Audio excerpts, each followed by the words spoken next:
Welcome to the Digital Marketing Full Course by Simplilearn. Nowadays, almost everything happens online, whether it's shopping, watching videos, or chatting with friends. This shift has given businesses new ways to connect with people, and that's where Digital Marketing course comes in. Digital marketing uses tools like social media, search engines, and email to promote products and brands. It's a mix of creativity and data to reach people where they spend most of their time online. So why is digital marketing so important? As more businesses focus on building their online presence, the need for skilled digital marketers has really taken off. In 2024, this field will keep growing, and companies in every industry are looking for people who can help them stand out online. The best part, there are plenty of job opportunities in digital marketing, and the pay is great too, ranging from $60,000 to over $120,000 a year depending on your experience.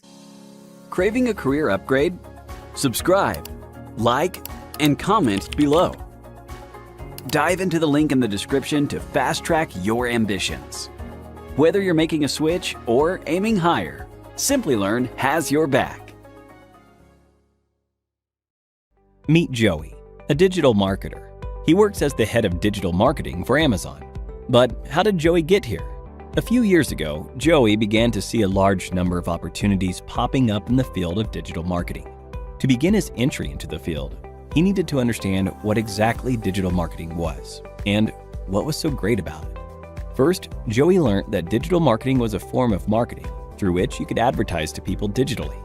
Digital marketing leveraged different channels like search engines, websites, social media platforms, emails, and mobile applications.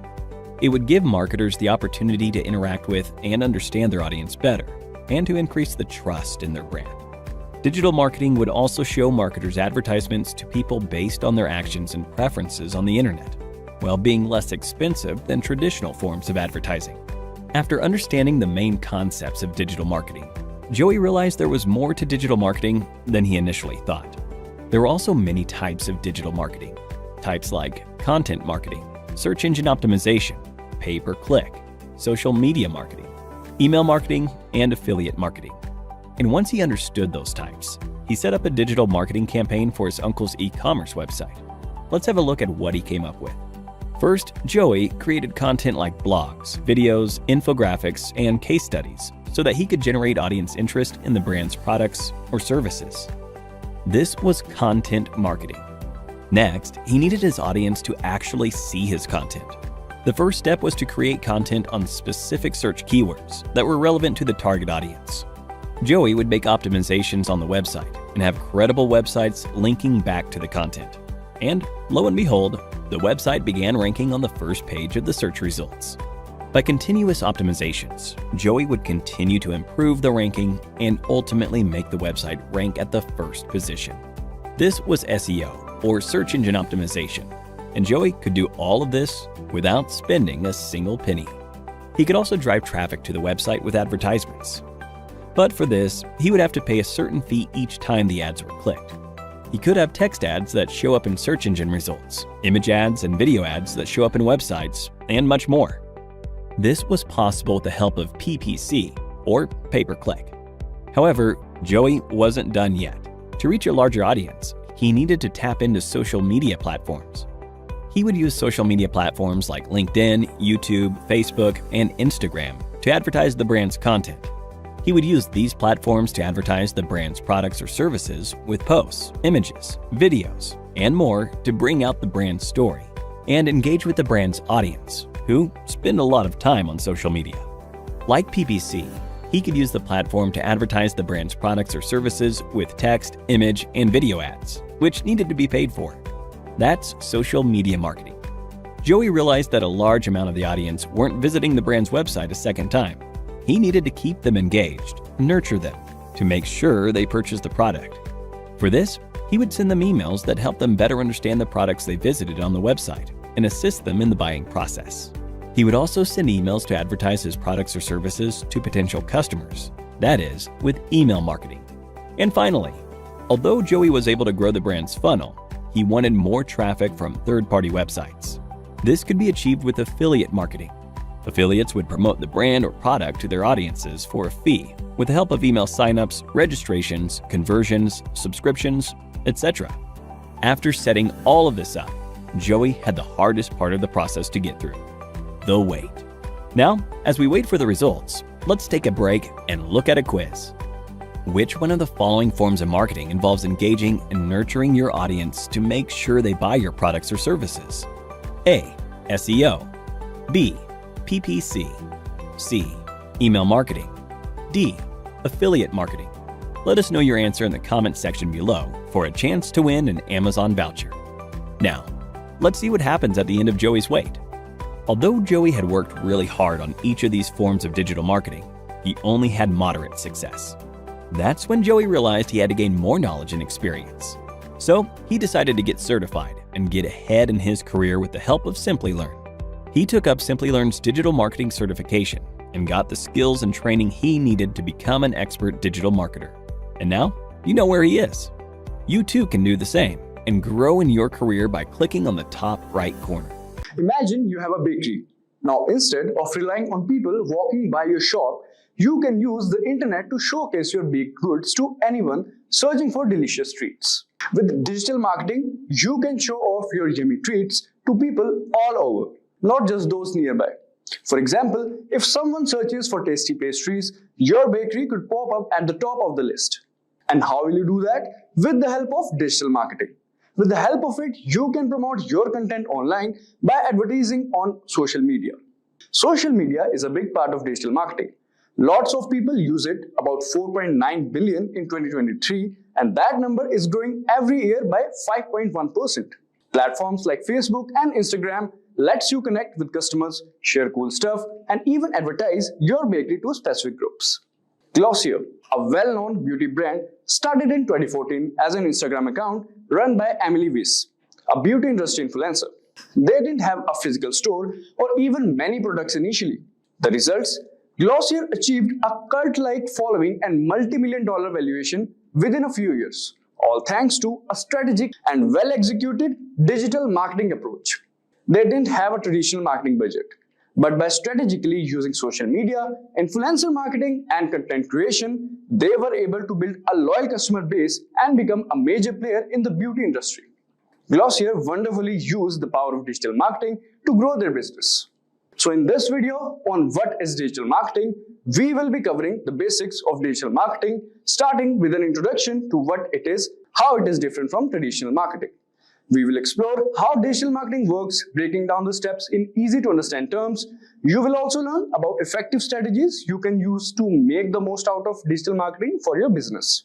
Alright, so let's understand what is digital marketing. So digital marketing is the art of using the internet to promote products or services to people who might be interested in them. Instead of relying solely on traditional methods like newspaper, ads, or flyers, digital marketing takes advantage of online platforms like websites, social media, emails, and search engines. Did you know that a whopping 89% of Americans go online every day, and about 31% are online nearly all the time? This means it's super important to be online too.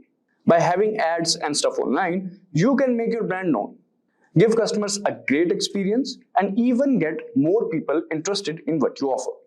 By using digital channels like social media, pay-per-click ads, search engine optimization, and email marketing to connect with existing customers, and then you can measure your success in numbers.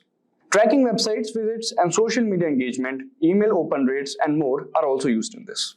This data helps you understand what's working and what's not, allowing you to adjust your strategy to maximize the results. Alright, so this was about digital marketing. Now let's understand how is digital marketing different from traditional marketing.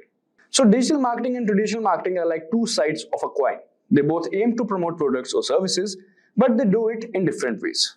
Here's how it works. First, traditional marketing. Traditional marketing is like shouting across the crowded playground to get everyone's attention.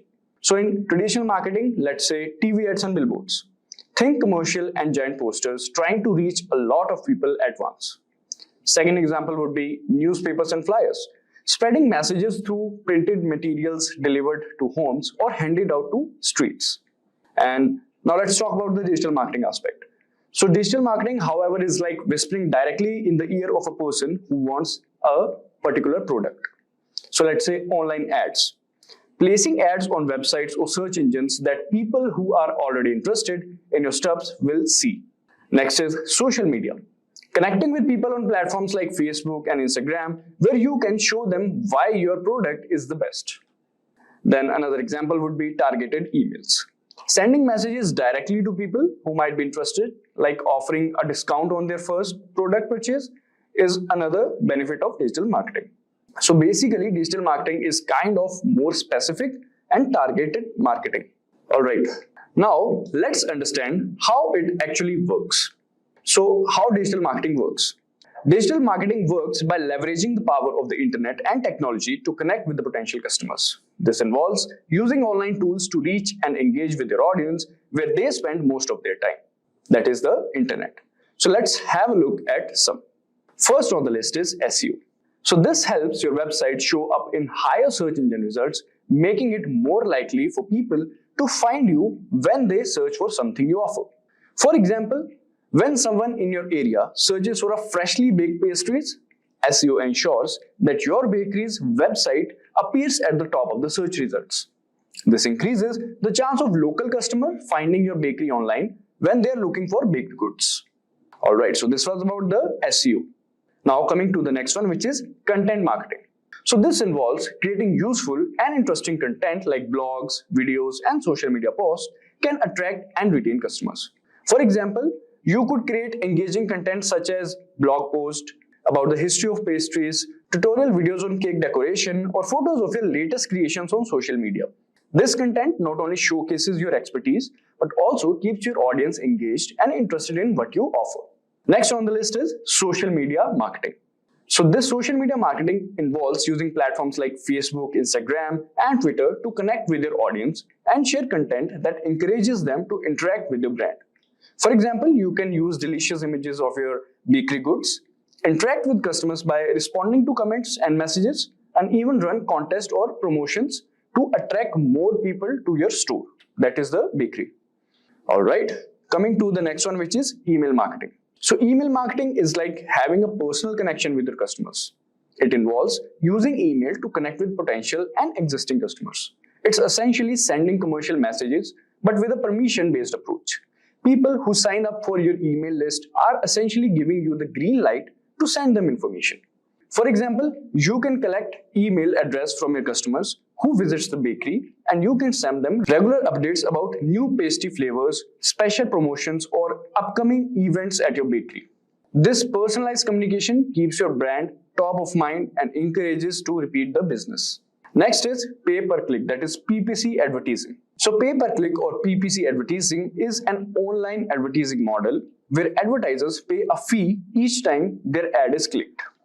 So it's a way of buying visits to your website rather than attempting to earn those visits organically. PPC ads typically appear alongside search engine results or on social media platforms, and advertisers bid on keyword to display their ads to the relevant audiences. So example for this, you could create ads that appear when people search for terms like best bakery in your town, or target social media users based on their interest in baking or desserts. With PPC, you only pay when someone clicks on your ad, making it cost-effective way to attract potential customers to your bakery's website or social media profiles. Now that we have discussed the types of digital marketing strategies, let us understand how you can implement each of these strategies. So first, identify your audience. The first step is understanding who you want to reach. Imagine them as people who might be interested in your product or services. This is like picturing the people who would love your bakery. Are they busy professionals looking for a quick breakfast pastry, or maybe families with sweet tooth? Understanding your ideal customers help you tailor your marketing efforts. The next is choose your channels. Next, you pick the online platforms where your target audience hangs out. Think of these as virtual stomping grounds like social media sites or search engines. Think of online platforms as virtual neighborhoods. If your target audience is young families, Instagram might be the great place to showcase your colorful cupcake. Alright. Next one is creating engaging content. Once you know where your audience is, you can create content that will grab their attention. This could be informative blog posts, eye-catching videos, or even fun social media posts. This is like taking mouth-watering pictures of your cupcakes and bread. You can even film short videos of your frosting a cake or decorating cookies to show your skills. Similar to what all the foodie channels are doing nowadays on YouTube and Instagram. Then next is spreading the word. So now that you have a great content, you need to get it seen, right? You can use various strategies like online advertising, social media promotion, or even influencer marketing. That is partnering with people your audience trust. For example, you can put a post like mention someone who will give you a pastry treat, and you can even run a contest or giveaways like this post and tag a friend who loves cake for a chance to win a free slice. And you can also do collaboration with some foodie channels that are famous. Next is tracking and analyzing. Digital marketing thrives on measurement. You can track how well your campaign are performing and adjust your strategy based on the data. For example, did your recent cupcake post go viral? See what works and what doesn't so you can refine your strategy for even sweeter results. Alright, so this is how digital marketing works. And now let's understand and have a look at skills you need to excel in digital marketing. So there are valuable skills for excelling in digital marketing and they cover different aspects of the field. Here's a breakdown of why each is important. First, mastering social media. Today's consumers are heavily influenced by social media. Understanding how different platforms works, what kind of content resonates, and how to engage with audiences is crucial for brand awareness and promotion. Next is basics of HTML and WordPress. While you don't need to be a coding expert, basics HTML knowledge helps understand how websites function and optimize content for search engines. Familiarity with WordPress, a popular content management system, allows you to manage websites' content and make edits without needing a programmer. Then the person should be good with design. So visuals are a powerful tool in digital marketing. An eye for a design helps create eye-catching graphics, social media posts, and even email campaigns that grab attention and effectively communicate your message. Then data analytics and Google Analytics is another skill. So the ability to analyze data is essential for measuring the success of your digital marketing efforts. Tools like Google Analytics track website traffic, user behavior, and campaign performance. By understanding this data, you can refine your strategies and optimize campaigns for better results. So these skills are sufficient if you want to become a digital marketer. As we come to the end of our exploration into digital marketing, remember this, it's all about reaching people online to grow your business. Whether it's through social media, emails, or websites, digital marketing helps you connect with customers in a whole new way. So to kick off our Google Ads campaign, we'll start by creating a new campaign. So once you're logged into your Google Ads account, begin by clicking the blue plus new campaign button. So here you're presented with a list of campaign objectives. Now choosing the right objective is crucial because it guides Google Ads on how to optimize your campaign. So let's see one by one. The first objective is sales. So this is perfect for businesses looking to drive direct conversions, whether it's online purchases, phone orders, or in-person sales. So for instance, if you run an e-commerce store, this objective will help you target users who are ready to buy. So Google will prioritize showing your ads to people most likely to complete a transaction based on their behavior and intent. So this makes it ideal for businesses focused on generating immediate revenue. So you can use this when your primary goal is to turn clicks into sales, making it perfect for businesses with clear purchase paths like online stores or service providers. Now next we have the leads objective. So this is designed for businesses that want to gather contact information from potential customers, such as through form submissions, phone calls, or signups. So for example, imagine you are a real estate agent aiming to build a list of potential home buyers. So by selecting the leads objective, Google Ads will optimize your campaign to reach users likely to fill out your contact form or call your office. Now next is website traffic. Now this is the objective you'll want to choose if your main goal is to drive more visitors to your website. So this is particularly useful for increasing brand awareness or getting people to explore your products and services online. Like for instance, if you're a blogger or a content creator, so this objective will help you attract visitors to your site to engage with your articles, videos, or any other content that you put up. So now next comes app promotion. So this is when you have created an app, like for example, an online gaming app or anything, and you want more installs or downloads. Now next you have awareness and consideration. So it is designed for businesses that want to engage users and encourage them to think about their products or services. So this is especially effective when introducing something new to the market. And then you have local shop visits and promotions. And then you can also create a campaign without a goals guidance. Okay. So here we are planning to give an example for lead generation, like how to generate lead for an a free online course provider. So let's select leads and continue. Now, as we have selected an objective which is generating leads, the next step is to choose your campaign type. So there are several campaign types, like Google Ads offers several types, but the two most common are search and display ads. So anyways, let's start with the search ads. So these are the text-based ads that appear at the top of the Google search results when someone searches for keywords related to your business. Like for example, let's just see car rentals near me. So your ad could appear like this, like as you can see the sponsored ads. So your ads could appear at the top of the search results. So this is highly effective for capturing high intent users. So people who are actively looking for what you offer. Now next we have display ads. So these are visually engaging ads that appear across the Google display network, like which includes websites, like the ads, basically the ads you see in others' websites, apps, or even YouTube. So now display ads are perfect for building awareness and keeping your brand top of mind. So they work well for retargeting, like showing you ads to people who have previously visited your website but didn't take any action.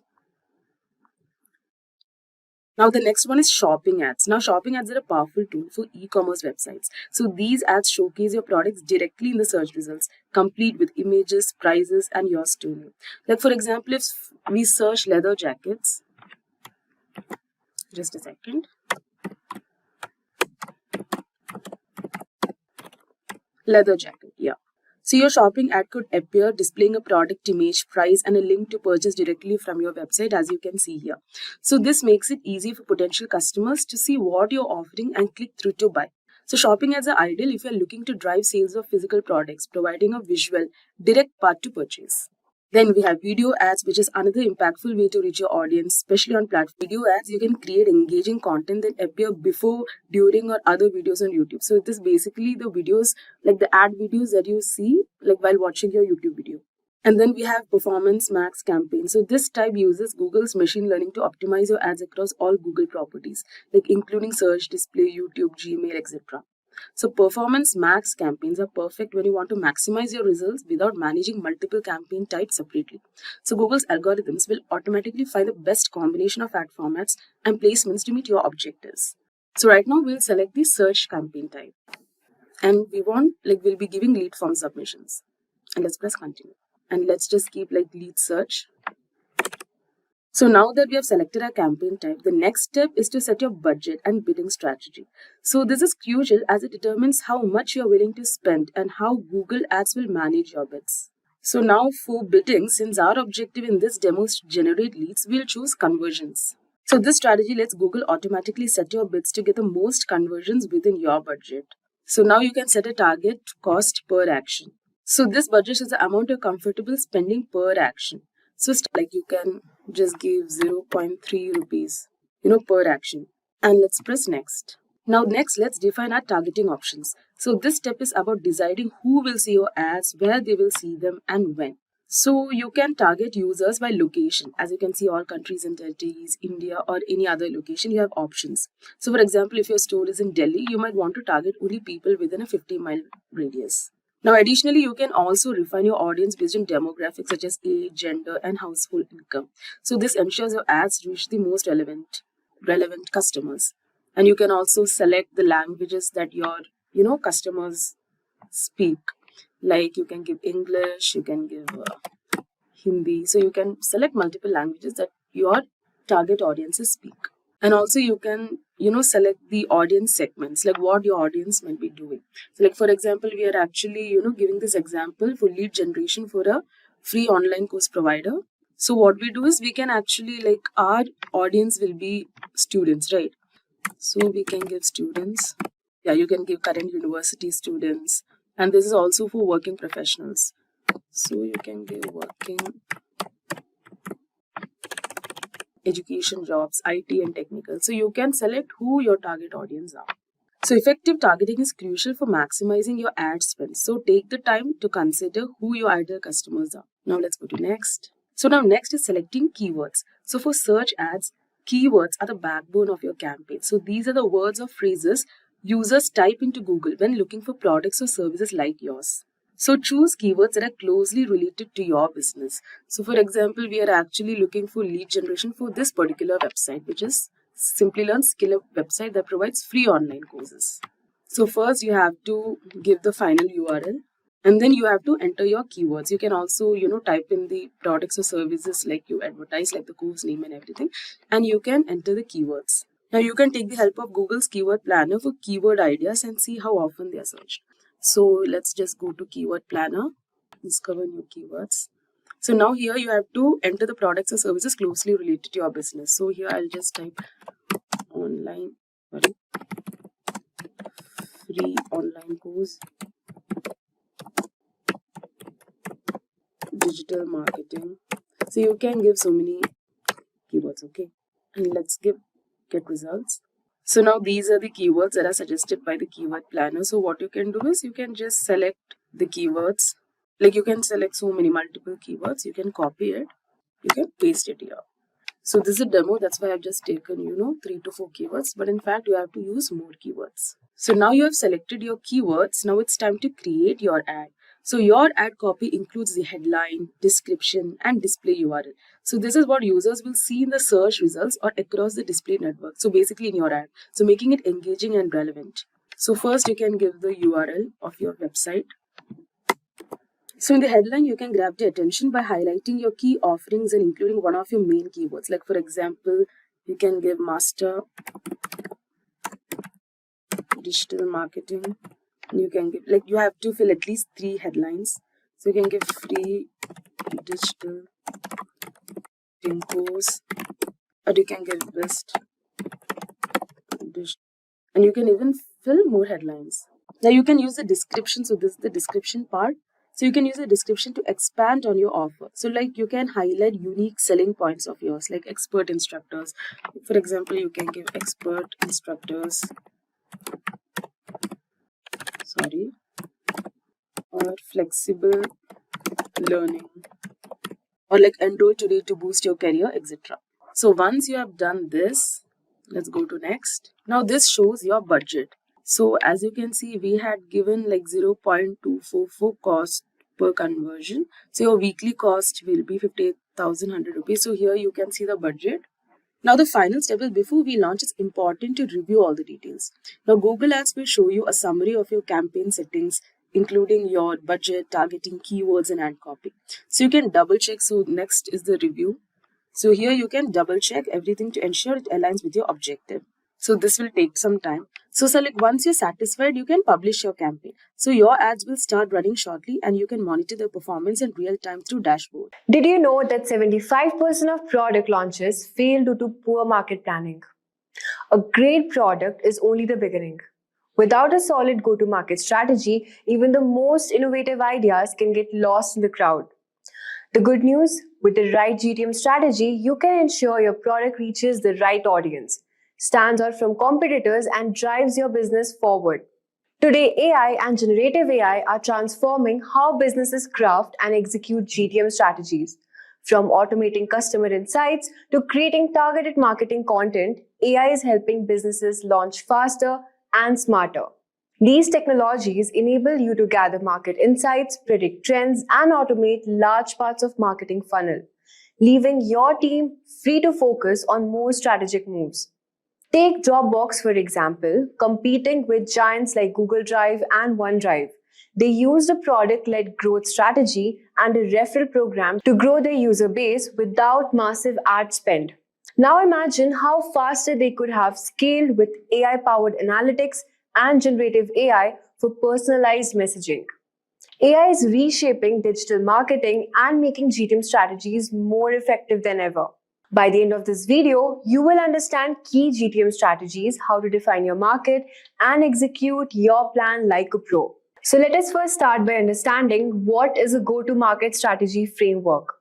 In simple terms, it's a step-by-step process for bringing a product or service to market. It answers key questions like who we are selling to, how do we reach them, and how do we stand out from competitors. For example, let's say you're launching a new project management tool. Your GTM framework would help you identify your target market, maybe small business or startups. Figure out how to communicate the benefits of your tool and decide whether you'll focus on inbound marketing or outbound sales to get the word out. We will understand inbound marketing and outbound sales in the upcoming topic. The GTM framework aligns everyone on your team and gives you a clear plan to follow from start to finish. Now, first, we have to understand how to define your market. This is all about figuring out who you are selling to. A common mistake businesses make is trying to sell to everyone. But in reality, you need to narrow down your target market. Let's say you have developed a new fitness app. Instead of targeting all fitness enthusiasts, you could define your market as busy professionals who want quick, effective workouts. This helps you focus your marketing efforts and craft more tailored message. The more specific you get, the better you can target your audience and connect with their needs. So now, the next step is to define your why. Your value proposition is essentially why people should choose you. It's the unique benefit your product offers that your competitors can't match. Let's go back to the fitness app example. Your value proposition might be we help busy professionals squeeze in a 15-minute workout that's just as effective as a full hour in the gym. You're not just offering fitness, but also offering convenience and time saving, which speaks directly to your audience. A well-defined value proposition makes it clear why your product matters and why your audience should care. Let's go back to the fitness app example. Your value proposition might be we help busy professionals squeeze in a 15-minute workout that's just as effective as a full hour in the gym. You're not just offering fitness, but also convenience and time saving, which speaks directly to your audience. A well-defined value proposition makes it clear why your product matters and why your audience should care. The next step is positioning. Positioning is all about figuring out where your product fits in the market and how you will differentiate from the competition. Let's say you're launching a premium skincare line. Your positioning might focus on the high-end natural ingredients you use, which differentiate you from the mass market products. Your positioning helps set the stage for your pricing, branding, and overall market strategy.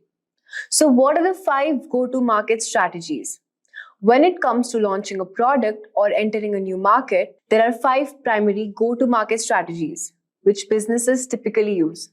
The strategy allows you to choose which depends on your product, target market, and overall business goals. Let's break down each strategy with examples so that you can see how they play out in real life. The first is inbound marketing. So this marketing attracts customers by creating valuable content that addresses their needs and pain points. Over time, potential customers find your content organically through search engines or social media. For example, HubSpot mastered inbound marketing by providing free resources like blogs and webinars. Their content is optimized for search engines, leading small businesses to their site, where they eventually convert to customers. This marketing is best for companies which is investing in long-term content creation and SEO to attract organic leads. The second is outbound sales. Outbound sales involve directly reaching out to prospects through cold calls, emails, and demos. This approach is more direct and aggressive, targeting high-value clients. For example, Salesforce uses outbound sales by targeting decision makers at large enterprises with personalized outreach, scheduling demos, and closing deals through direct interaction. This type of marketing is best for B2B companies which target enterprise clients that require personalized engagement. The third is product-led growth. In product-led growth, the product itself drives growth. A freemium model lets users try the product for free, with upgrades to premium features based on the product's value. Example, Slack, which offers a free version of its platform, allowing teams to experience its benefits before upgrading to a paid version for more features. So this type of marketing is best for software as a service companies, which is focused on user experience and self-serve onboarding. The fourth is channel sales. Channel sales rely on third-party partners, resellers, distributors to sell your product, which allows you to reach market you couldn't through direct sales alone. For example, Microsoft partners with resellers to sell products like Office 365, bundling their software with other services to reach more customers. So this type of marketing is best for companies which is looking to scale quickly through third-party networks. Fifth is account-based marketing. Account-based marketing focuses on targeting high-value accounts with personalized marketing and sales efforts. It is a tailored approach designed to build deep relationship with key clients. Example, Snowflake targets large enterprises like finance and healthcare companies, crafting personalized content and outreach to address their specific needs. This type of marketing is best for B2B companies, which targets large enterprises where personalization is key to closing deals. Now that we have discussed the top 5 marketing strategies, let's now talk about important step, which is understanding the competition. Knowing your competition is crucial to understand the successful go-to-market strategy. You need to ask who else is solving the same problem and how they're doing it. Once you understand your competition, you can figure out how to differentiate yourself. For example, if you are selling a new project management tool, you might find that the competitors offer more features, but they are too complicated for small businesses. So your strategy could be offering more simpler, user-friendly tool specifically designed for startups and small businesses. The next step is messaging. Your messaging is how you communicate your value to your audience. It's important to keep your message clear and consistent across all the channels. Think of messaging as the story you tell about your product. What makes your product special? How will it improve your customer's life? This messaging needs to come across in your website, email, ads, and even in sale conversations. For example, if your value proposition is about saving time, your messaging might say, get fit in just 15 minutes a day. No gym required. This directly speaks to your audience pain point of not having enough time for long workouts.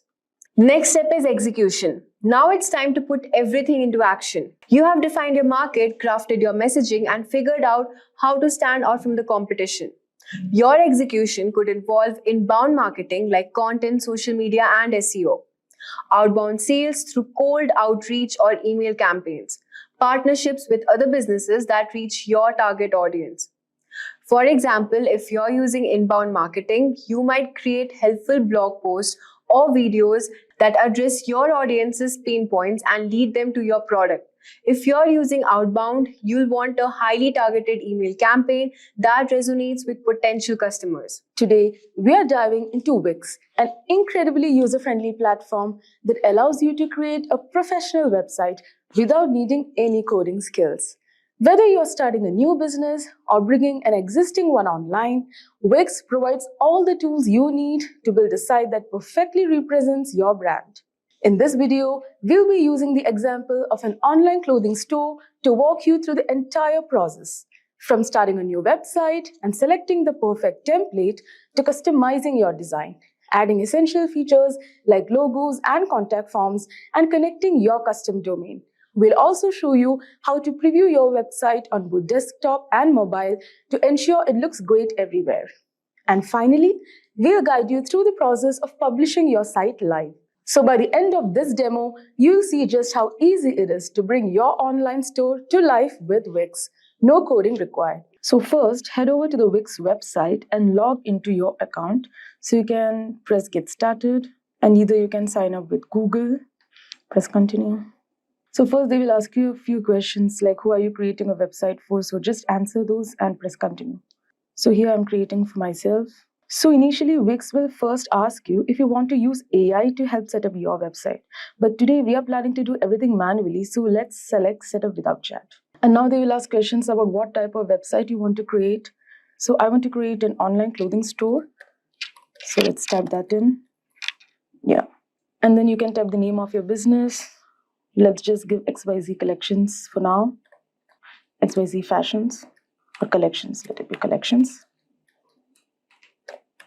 And then they will ask what your goal is. Like, is it to sell products, get booked online? Is it to host an event? So as ours is an online store, it's to sell products.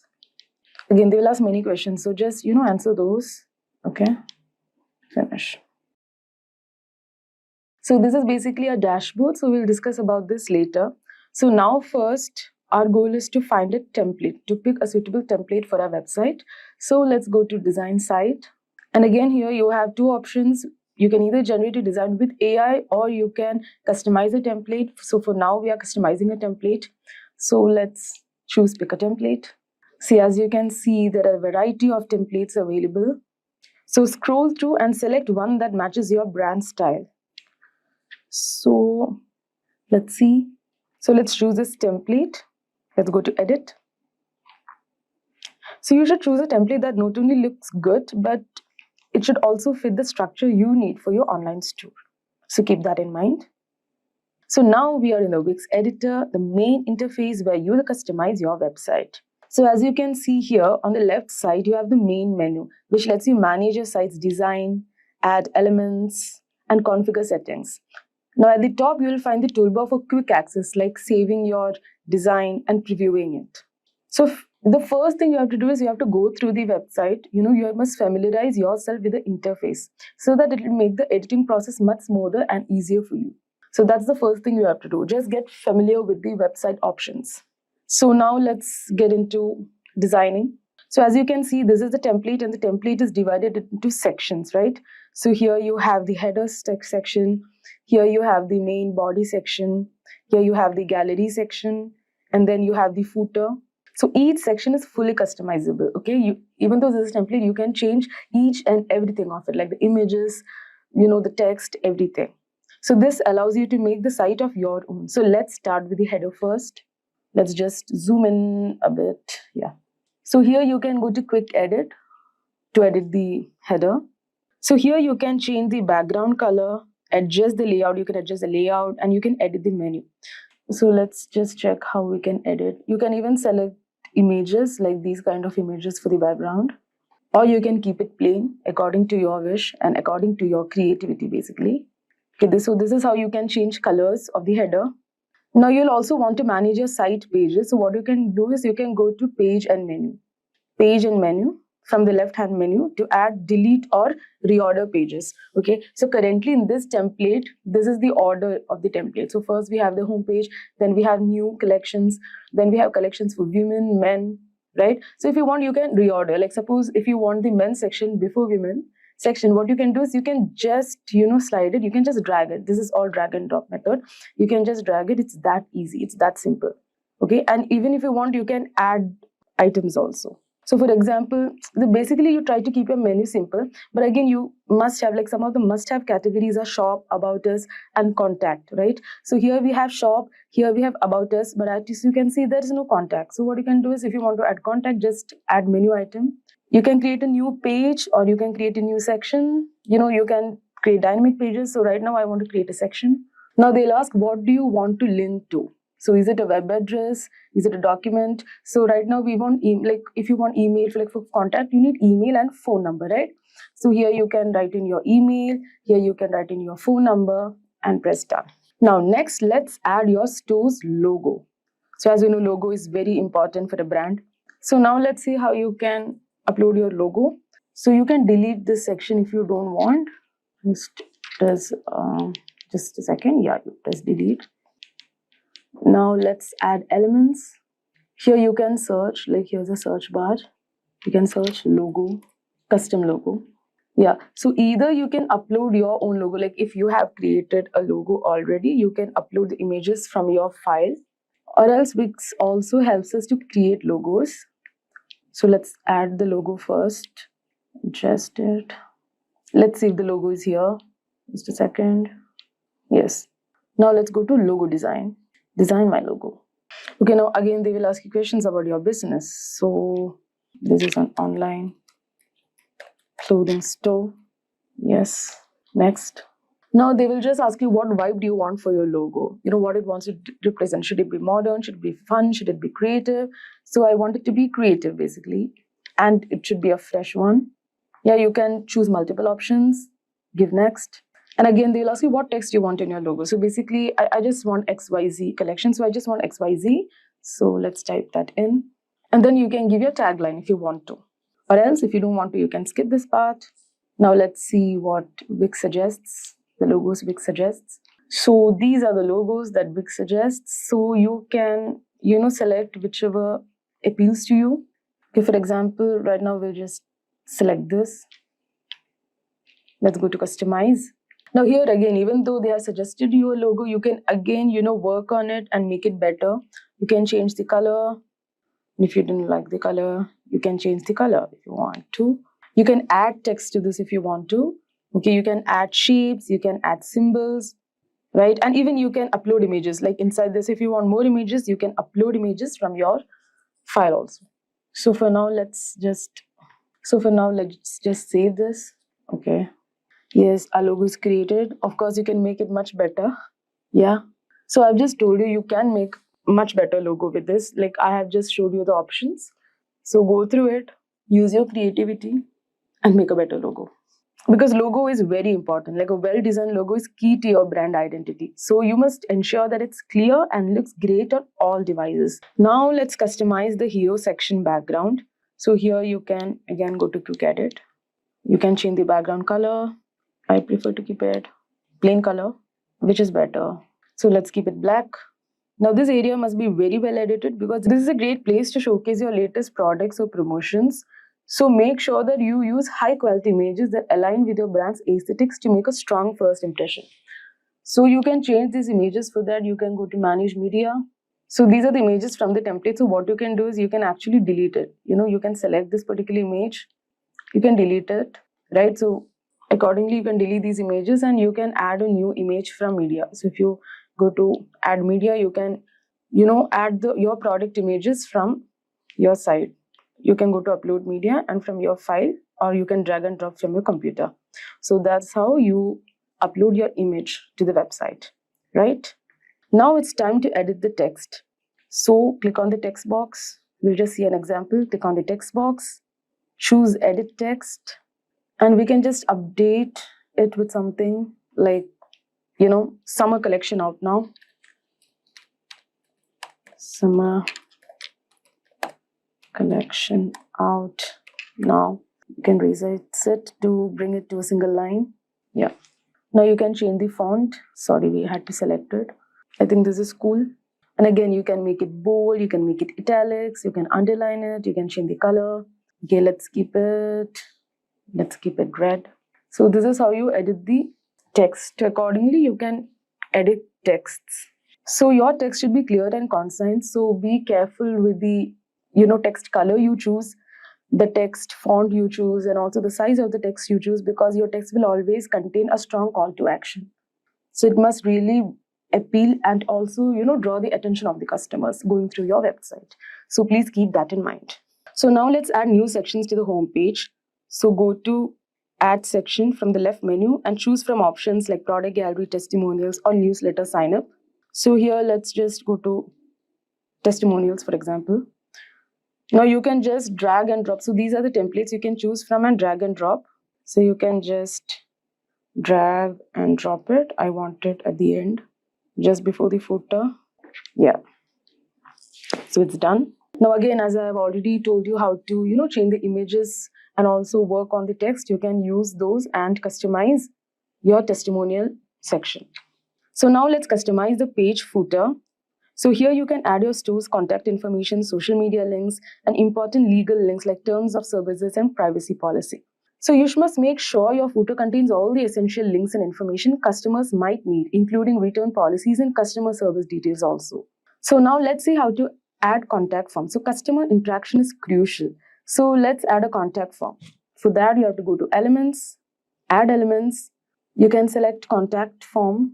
You can just search here. Contact strips. And again, you can drag it to your chosen section. So customize the fields according to your needs, such as name, email, and message. So adding a contact form ensures that customers, can easily reach to you with questions or feedback. So consider setting up an automatic response to acknowledge inquiries promptly. So this is how you can edit your website in Wix website. Now before going live, so like now our next step is going live. So before going live, you will want to connect a custom domain to your site, right? So for that, you can go to settings and select connect domain. So you can either purchase a new domain through Wix or connect one you already have. So having a custom domain adds professionalism and make it easier for customers to find you online, right? So while choosing a domain, choose a domain name that reflects your brand and which is easy to remember. Mostly avoid using numbers or hyphens if possible. So after connecting your domain, you'll be taken to the Wix dashboard. So this is your command center where you can manage orders, track inventory, and you can also access analytics. So from here, you can also update your site, manage SEO and settings, and send marketing emails. So you must regularly check your dashboard to stay on top of orders and site performance. So you can use the analytics tool to refine your marketing strategies. So before we publish, it's essential to preview your website, right? So click preview button, which is at the top right, to see how your site looks on both desktop and mobile. So this is how your site looks on desktop. You can also click here to see how it looks in a mobile. See, this is how it looks in a mobile. So you can slide. Pretty cool, right? So you must ensure that everything is working perfectly, from navigation links to the checkout process. So test every link and form to make sure your site functions flawlessly. This will help you catch any issues before your customers do. So now once you're satisfied with everything, it's time to publish your site. So you can click publish, which is at the top right, and your online clothing store will be live. So as you can see, you can share your site's URL on social media, in your email signature, and anywhere else potential customers might see. So before you start promoting, double check everything one last time, especially your store's payment options and shipping settings. If you are looking to boost your website's traffic or dominate search engine rankings, then today's video is just for you.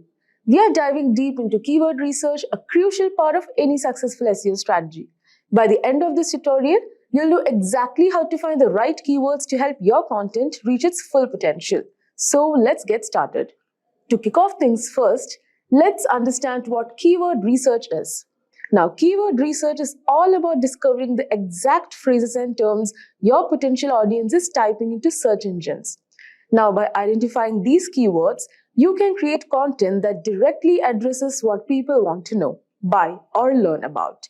This not only drives more visitors to your site, but also helps you connect with those who are most likely to engage with your content. In essence, keyword research is the backbone of a strong SEO strategy, guiding you in crafting content that resonates with your audience.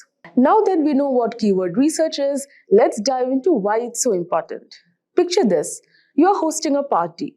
Would you invite random people who might not even be interested? Or would you carefully choose guests who are excited to attend? So keyword research helps you do the latter by attracting the right guests to your website. When you know the exact keywords your audience is searching for, you can tailor your content to meet their needs. This increases your chances of not only driving more traffic, but also engaging visitors who are genuinely interested in what you have to offer. The better you understand your audience search behavior, the more effective your content will be. Remember, it's not just about quantity. Getting the right kind of traffic is key to conversions and overall success. Moving on, let's talk about the different types of keywords you'll encounter in your research. This is important because not all keywords are created equal, and understanding the distinctions can greatly impact your strategy. So, short tail keywords are broad and usually consist of one or two words like SEO or marketing. Now, these keywords have high search volumes, which means lots of people are searching for them. However, they're also highly competitive, making it tough to rank for them unless you have a very authoritative website. Next comes long-tail keywords. Now, long-tail keywords, on the other hand, are more specific phrases like how to do keyword research for SEO. Now, while they have lower search volumes, they tend to be less competitive and more targeted, attracting visitors who are further along in their buyer's journey. For instance, someone searches for best budget laptops for students is likely closer to make a purchase than someone just searching for laptops. Now, next type of keyword is LSI, which is latent semantic indexing keywords. Now, these are related terms that search engines consider relevant to your main keyword. Now, for example, if your main keyword is digital marketing, then LSI keywords could be online marketing, SEO strategies, or social media advertising. Now, even in this example, if you have given best leather shoes, the LSIs would be official and casual wear, best footwear brand, original leather shoes, etc. So, using LSI keywords helps you create more contextually relevant content with search engines' favor. Now, by balancing these types of keywords, you can create content that appeals to both broad and niche audiences, giving your website a better chance to rank well across different searches. So, alright, now that we have covered the types of keywords, let's explore some of the tools that can help you find them. So, keyword research tools are like treasure maps. They guide you to the keywords that can drive the most traffic to your website. Number one is Google Keyword Planner. So, Google Keyword Planner is a fantastic starting point, especially for beginners. It's free and provides a wealth of information, including search volumes and competition levels for various keywords. You can also discover new keyword ideas based on what people are already searching for. Next is Ahrefs. Ahrefs is a more advanced paid tool that offers in-depth analysis. It doesn't just give you keyword data, it also provides insights into how difficult it is to rank for a particular keyword, as well as click-through rates, CTR, and related keyword ideas. So Ahrefs is particularly useful for competitor analysis, helping you see which keywords for your competitors are ranking for and identifying gaps in their content that you can exploit. Now next comes SEMrush. Now SEMrush is another powerful tool that goes beyond keyword research. It offers comprehensive data on keywords, including trends over time, and allows you to conduct competitive analysis, track keyword performance, and more. SEMrush is a go-to for many SEO professionals because of its all-in-one capabilities. So these tools simplify the process of keyword research, allowing you to focus on creating content that will resonate with your audience and perform well in search engine results. So with so many tools at your disposal, the next step is figuring out how to actually find the best keywords for your content. So here's a step-by-step approach. Number 1, start with a brainstorming session. So you can list down potential keywords related to your topic. Think about what your audience might search for and consider different variations of those phrases. So use the keyword research tools we just discussed to analyze these keywords. Pay close attention to search volume, competition, and user intent. The goal is to find keywords that have a good search volume but aren't too competitive. And next, consider user intent. This is crucial. Ask yourself, what is the searcher hoping to find? If someone is searching for best travel laptops in 2024, they are probably looking for product reviews or recommendations. Tailor your content to meet that specific intent, and you'll have a much better chance of converting those visitors into customers. So by following these steps, you can pinpoint the keywords that will not only drive traffic, but also ensure that the traffic is relevant and likely to convert.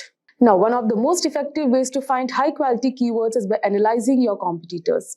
This might sound like a spy mission, but it's completely above board and incredibly valuable.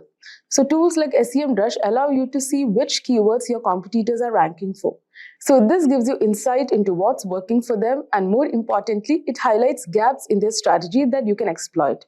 For instance, if you notice that a competitor is ranking well for a keyword like affordable SEO tools, but their content is outdated or lacking in detail, you can create a more comprehensive and up-to-date piece to outrank them. So by leveraging competitor insights, you can stay ahead in the SEO game, ensuring that your content is always relevant and competitive. Now, finding the right keywords is only half the battle. The next challenge is using them effectively in your content. So here's how you can do that. Number 1, place your primary keywords in strategic locations such as title, meta description, headers, and throughout the content. This signals to search engines that your content is about, helping you rank for that keyword. Number 2, avoid keyword stuffing. This old school tactic doesn't work anymore and can actually hurt your rankings. Instead, focus on naturally integrating keywords and using variations. For example, if your primary keyword is digital marketing strategy, you could also use online marketing strategy or effective digital marketing tactics to make your content more readable and engaging. Now, the third one is using LSI keywords to add depth and context to your content. This not only improves readability, but also helps search engines understand the broader topic of your content, which can positively impact your rankings. Remember, the goal is to create content that's both optimized for search engines and enjoyable for your readers. Lastly, keyword research is not a set it and forget it process. It requires regular monitoring and adjustment. SEO is a constantly evolving field, and what works today might not work tomorrow. So make it a habit to regularly check how your keywords are performing. Use tools like Google Analytics to track your rankings and see which keywords are driving the most traffic. If you notice that certain keywords are underperforming, consider tweaking your content or trying out new keywords. So by staying on top of your keyword strategy, you can ensure that your content continues to perform well and adapt to changes in search trends. And there you have it, a comprehensive guide to keyword research. I hope you found this tutorial helpful and that you are now ready to start finding the best keywords for your content. Remember, keyword research is all about understanding your audience and creating content that meets their needs. If you enjoyed this video, don't forget to hit the like button and subscribe to the channel and ring the notification bell so you never miss an update. Imagine you wake up in the morning, check your phone and see notifications of sales pouring in from your own Shopify dropshipping store, all while you're asleep. There's no boss to answer to, no office to rush, just a business that runs on your terms, generating income 24/7. Sounds too good to be true. Well, in 2024, this isn't just a fantasy.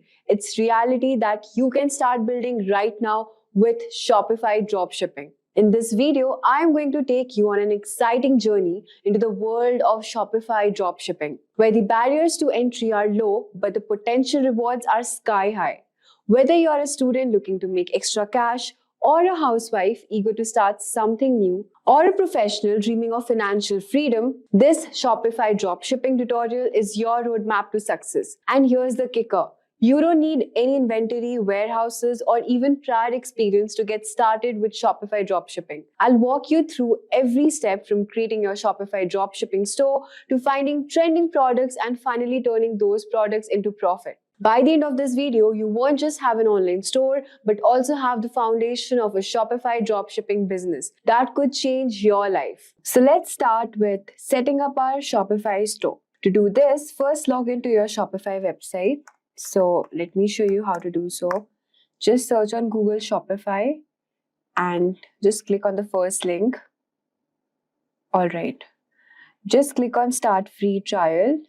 But before that, sign up with Google, choose your account and select Continue. So as you see, my name is over here and I've created the password. So I'll simply log into my Shopify website. So this is your first interface of your Shopify website.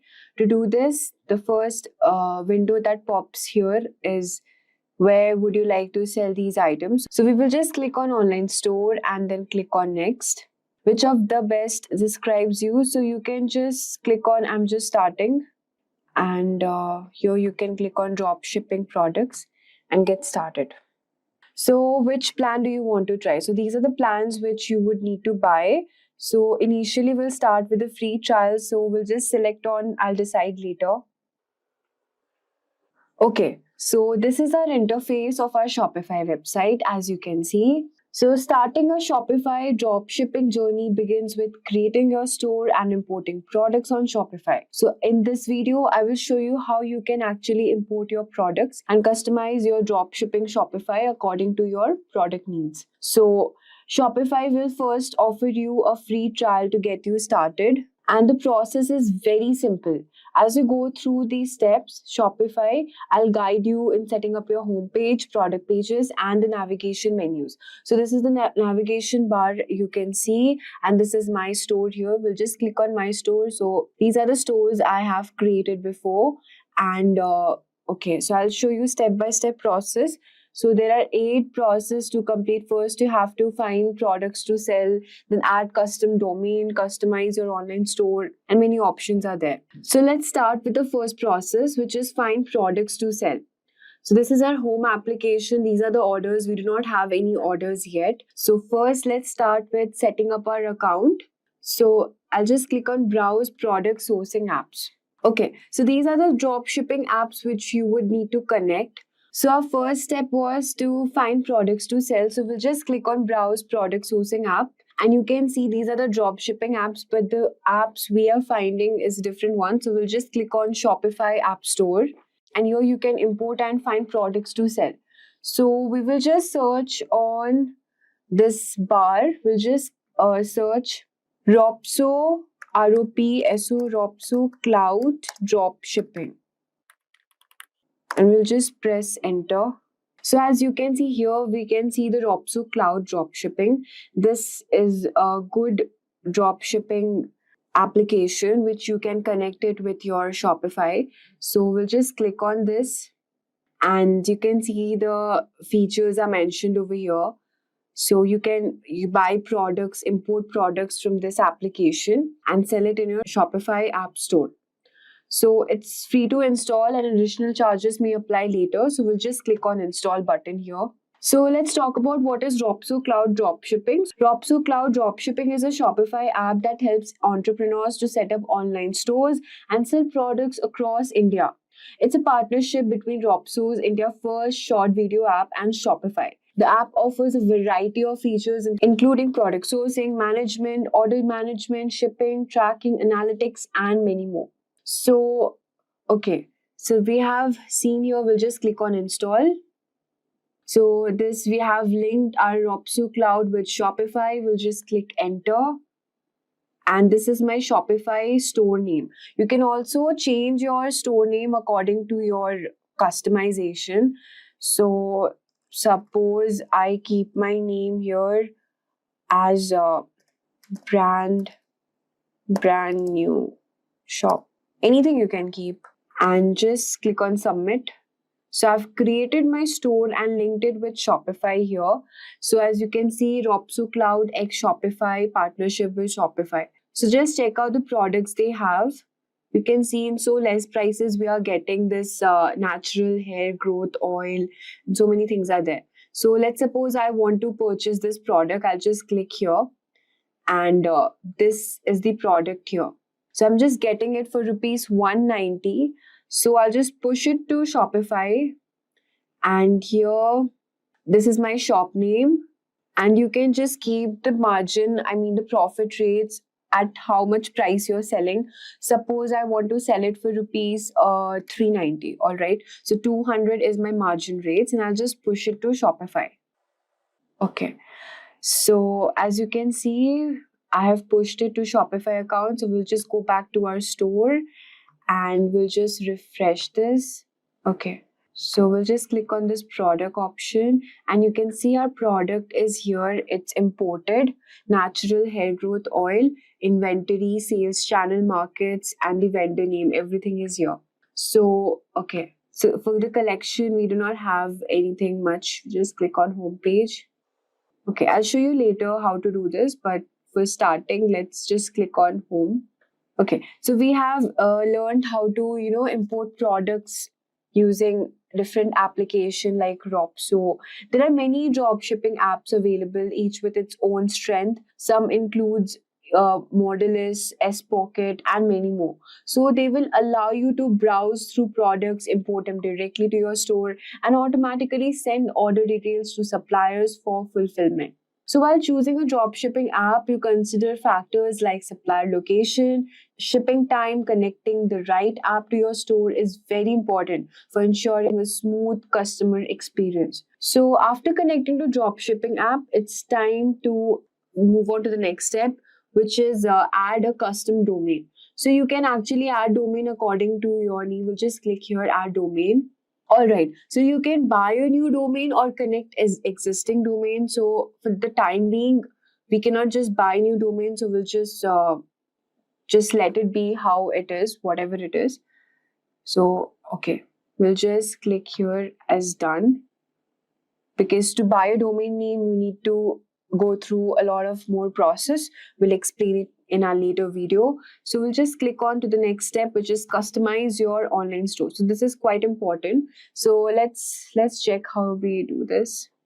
Okay, so describe your product or brand. Suppose it's a hair care brand. Okay, hair care product. So we'll just write hair care product here and browse themes. Okay, so as you can see, you can customize. You have this option here to customize your website. How your Shopify store should look. So this is my store home catalog, and you can see so many options are here available.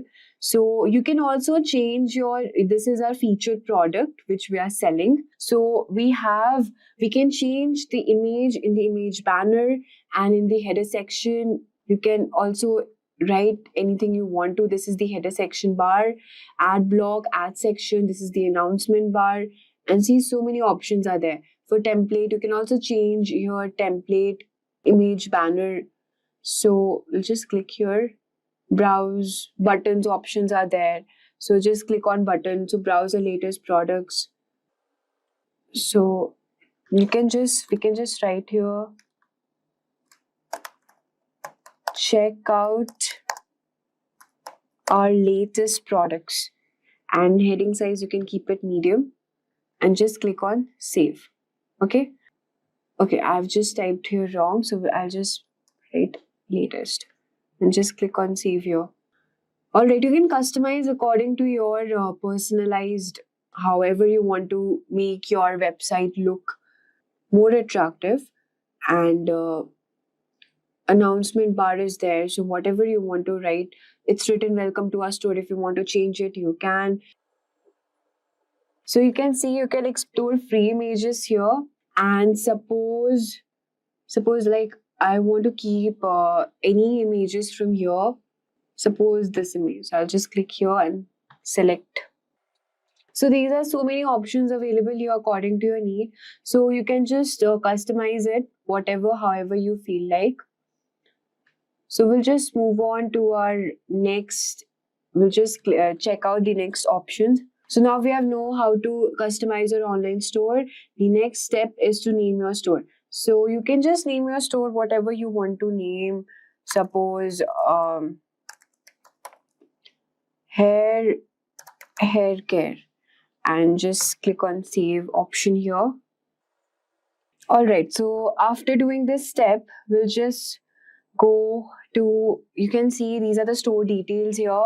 The billing address is set to India, and that's it. So we'll just move on to our next option. So we have named our store. You can just check out the shipping rates available. So just click on set shipping rates, and you can create your own shipping rates according to your needs. And you can also check the expected delivery dates, all of these things. Local routing, local delivery, pickup in store, delivery customization option is available here. So, I mean, for this, you have to connect your Shopify app store and install some applications. So these are the options available here, and we'll just check out here the different users and permissions. So, okay. Your billing cycle is important. So after you finish up with your free trial, you need to buy the plan available. All right. So you have to also pay the per month annually charges for your Shopify, for using your Shopify app. And then you have payments option here. Just let's check what are the options available. So the supported payment options are PayPal, as you can see, and you can just automatically, when the entire order is fulfilled, you can, create your payment capture method. How do you want to pay, manually or after the checkout, according to your needs? And that's it. These are the options. And the checkout option is available here. Email, you can add your email and require customers to log into their account before checkout. So if you want your customers to log into their account after they check out and capture their details, you can do that. And that's it. So these are the options. These options come after you create your account and set up your store. So we have now understood how to set our shipping rates. Just let's see how to pick a plan here. So we'll just check how to pick a plan. So these are the plans available. The most popular plan is 20 rupees per month. So you can see these are the credits they offer. For Shopify, for small teams, 20 rupees per month option is there. Advanced, plus, so many options are there. So you can just pick your plan however you want. So we have understood this option also. And the last is your setting up your payment provider.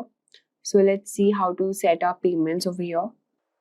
So these are the payments provider. We have checked this out option previously, how to activate PayPal. So after you complete and setting up your store particularly, you can just click on the payment provider option here. So these are only the step, and after doing all of these things, you can just place your test order here. So first you can just read by placing test order. You can make sure the checkout processes, order processing. You can just check out the inventory methods, shipping, email notification, everything is correct or not. So that's it. These are the further taxes, the domains available. You can see from these options, from here only, from advanced setting option, you have to create policies also. See, return and refund policy. No policy set because we haven't created any policy yet, but you can do that once you complete setting up your store. Then we have privacy, terms and conditions, shipping policy. So just let's see what are the options available here. So you can just text, any shipping policy you want, like refund system, till how many days that product should be available.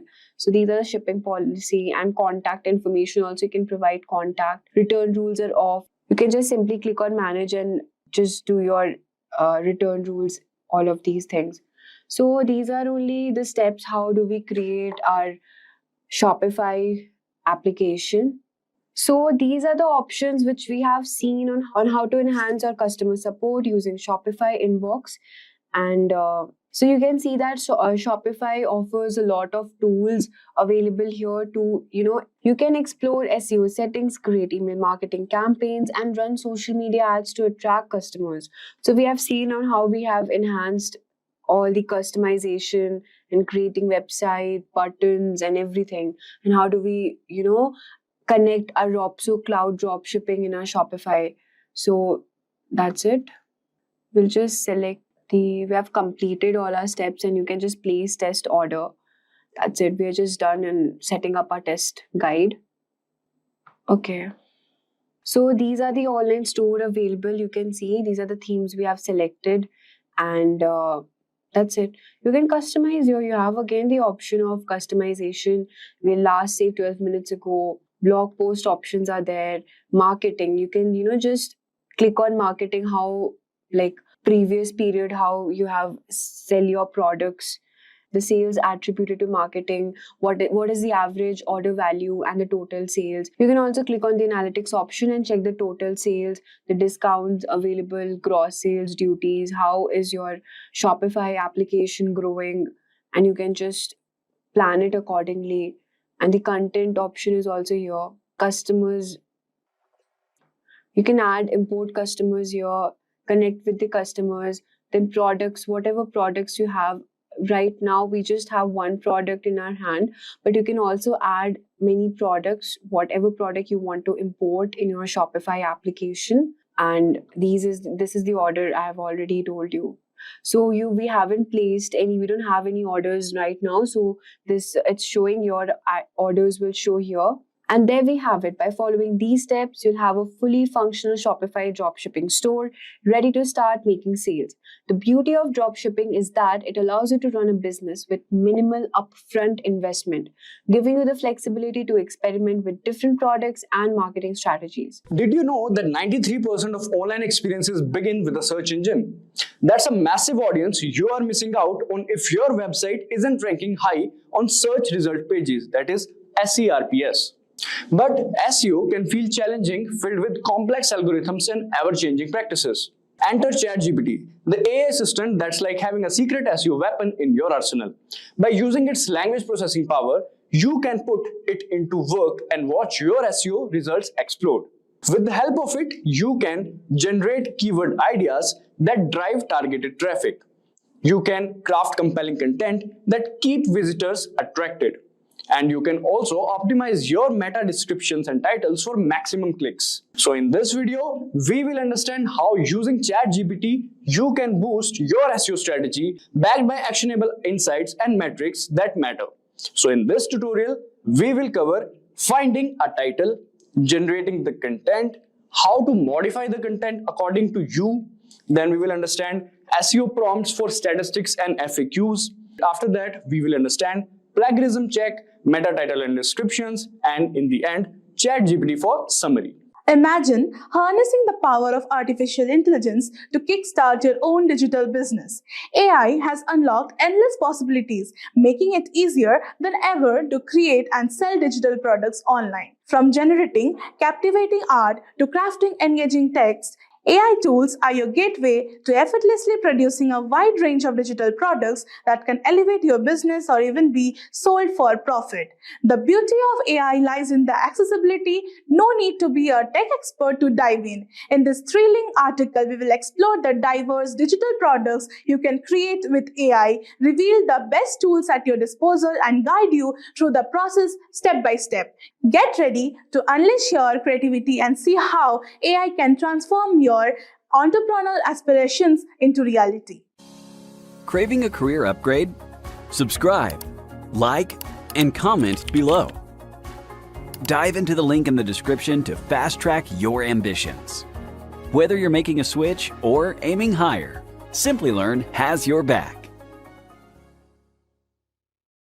If you're really interested in elevating your career to new heights, Simplilearn's Artificial Intelligence Engineer program in collaboration with IBM is the perfect choice. This comprehensive course offers in-depth training in AI, machine learning, NLP, deep learning, and generative AI, ensuring you gain the essential skills to thrive in the AI industry. With live interactive sessions led by industry experts, hands-on projects using real-world tools, and access to exclusive IBM masterclasses and certifications, this program is designed to set you apart in the competitive AI landscape. Don't miss the opportunity to become a certified AI engineer and unlock the door to exciting career opportunities. The course link is mentioned in the description box and pinned comment. So, let us understand what are digital products. Whenever we hear the term digital products, we generally think of images, arts, or files that can be downloaded. While these are the majority of the products we can find online, the definition of digital products is much broader. Digital products include paintings, illustrations, graphic designs, photographs, or other forms of visual and multimedia content, and other web-based services. And these are intangible items that are created, sold, and distributed online. Unlike physical goods, digital products exist in a digital format, meaning they don't require inventory, shipping, or storage. Examples of digital products like software, ebooks, online courses, memberships, digital music, and other web-based services. Now let us understand why sell digital products. Selling digital products using AI offers numerous advantages that can significantly enhance your business's efficiency, creativity, and profitability. AI is a game changer for selling digital products online. Whether it's generating stunning artwork, composing music, or writing compelling text, AI expands your creative possibilities, allowing you to produce high-quality digital products quickly. Leveraging AI reduces the need for extensive human resources, cutting down on costs associated with hiring designers, writers, or developers. AI can even analyze customer data to help create personal digital products that are catered to specific audiences. This targeted approach increases the likelihood of sales and customer satisfaction as the products are tailored to meet individual needs and preferences. AI constantly evolves, providing you with cutting-edge tools and techniques to stay ahead in the market. By integrating AI in your digital product business, you position yourself as an innovative leader offering products that stand out with competition. In short, selling digital products using artificial intelligence enables you to tap into the enhanced creativity, efficiency, and scalability while keeping costs low and maintaining a high level of personalization and innovation. It's a smart, future-focused approach to building a successful digital product business. Now let us understand where to sell digital products exactly. Sell your digital products in multiple online sales channels to increase their reach and expose more people to your brand. Starting an online store to list your digital products, promoting your brand, and publish the content that appeals to your audience. Try promoting your digital products in social media and set up social media storefronts so that users can check when they scroll. Most importantly, initially use an e-commerce platform which already has a bunch of perks like huge audience, easy setup, and so much more. For example, Etsy, Gumroad, and Shopify. Now let us understand the top 5 digital products to sell online. The first product is generating guides. There are some famous shops in Etsy that have guides for everything, including the real estate guides, Airbnb cleaning checklists, cooking guides, and so much more templates. Basically, they have good templates with attractive fonts. With the help of AI, you can make it personalized depending on your interest. For example, you can ask the ChatGPT all the things an individual needs to know on Airbnb cleaning and make a good guide of it.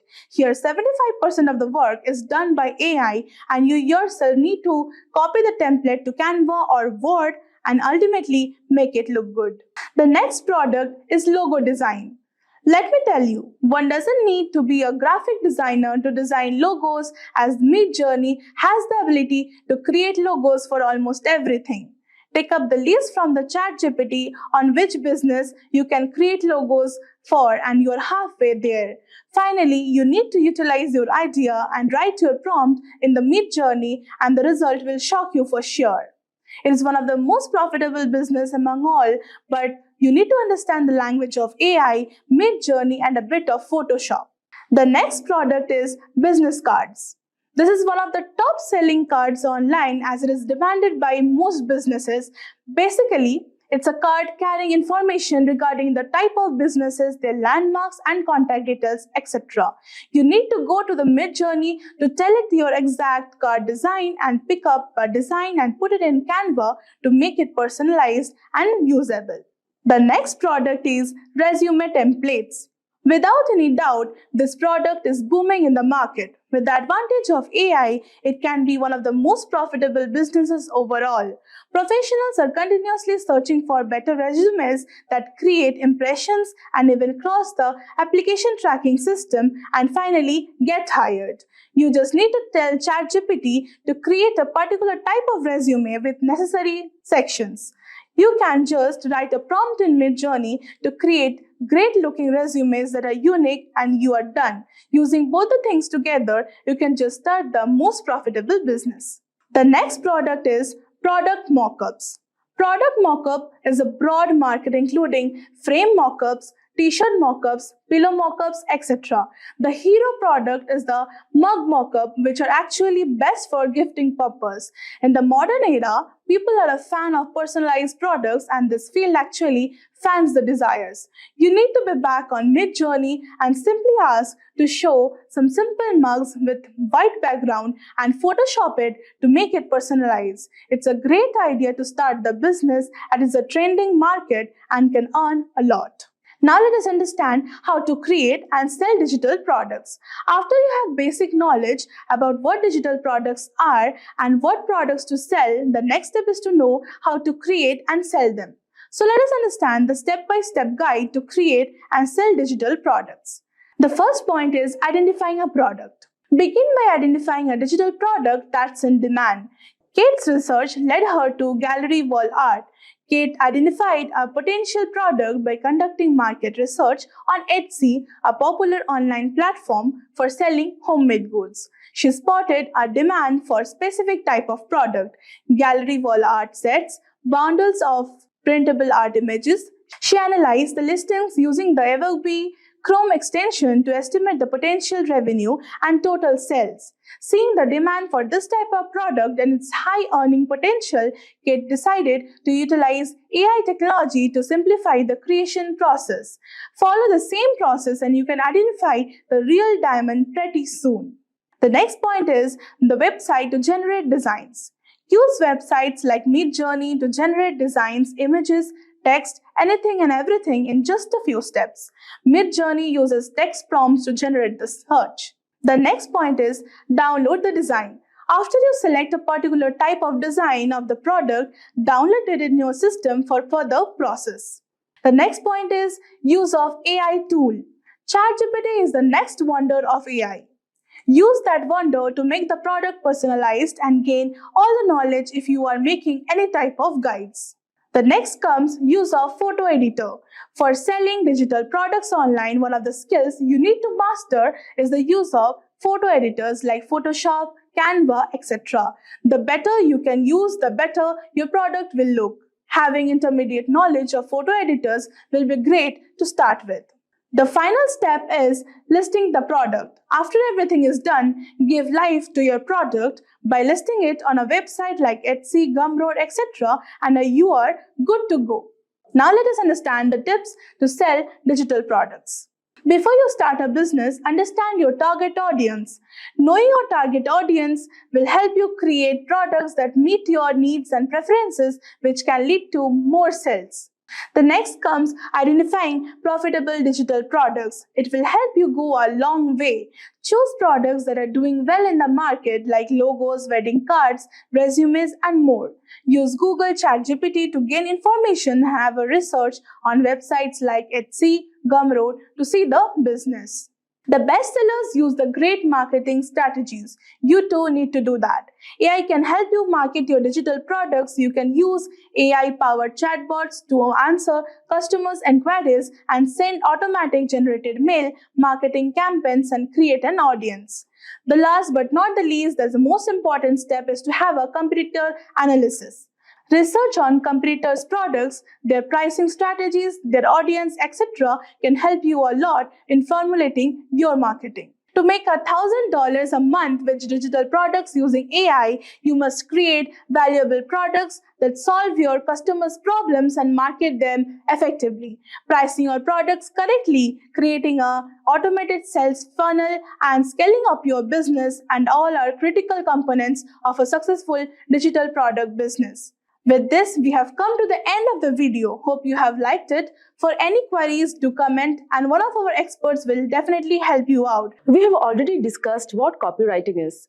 Let's begin with some examples of copywriting. So, let's talk about Coca-Cola's Share a Coke campaign. This one was a game changer. By replacing their iconic logo with popular names on bottles, Coca-Cola created a personal connection with customers. It's amazing how a simple idea of personalizing bottles with names can drive people to buy and share more Cokes. Next up, M&M's. Their tagline, "Melts in your mouth, not in your hands," is a classic. It's straightforward and highlights a unique selling point. This catchy phrase makes you remember the brand every time you think of chocolate candies. Now, L'Oreal's "Because You're Worth It" is another powerful example. This slogan is all about self-esteem and empowerment, encouraging people to treat themselves with high-quality beauty products. It resonates deeply, especially with their target audience. So, these copywriting examples made a huge impact by transforming simple ideas into memorable campaigns. Coca-Cola's Share a Coke campaign boosted sales and engaged customers on a personal level.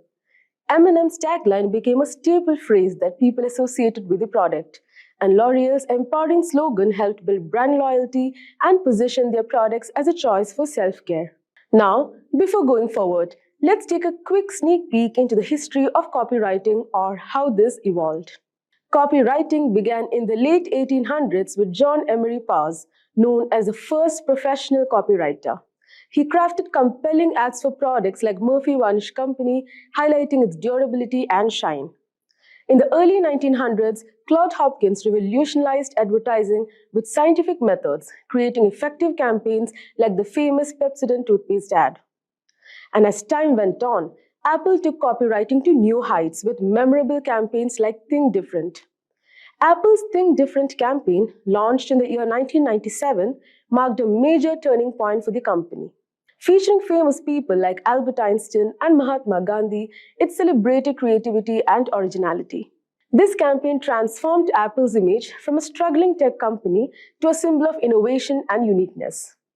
It connected deeply with people, increased brand loyalty, and set the stage for the success of products like the iMac, iPod, and iPhone. Overall, Think Different revitalized Apple and changed the way companies approached advertising. Today, copywriting combines classic techniques with modern strategies for ads, websites, and social media to engage audiences and drive results. Now, you can find various forms of copywriting around you. Let's see each of them one by one. First, there are print ads. Think about those catchy headlines and persuasive texts in magazines, newspapers, and billboards.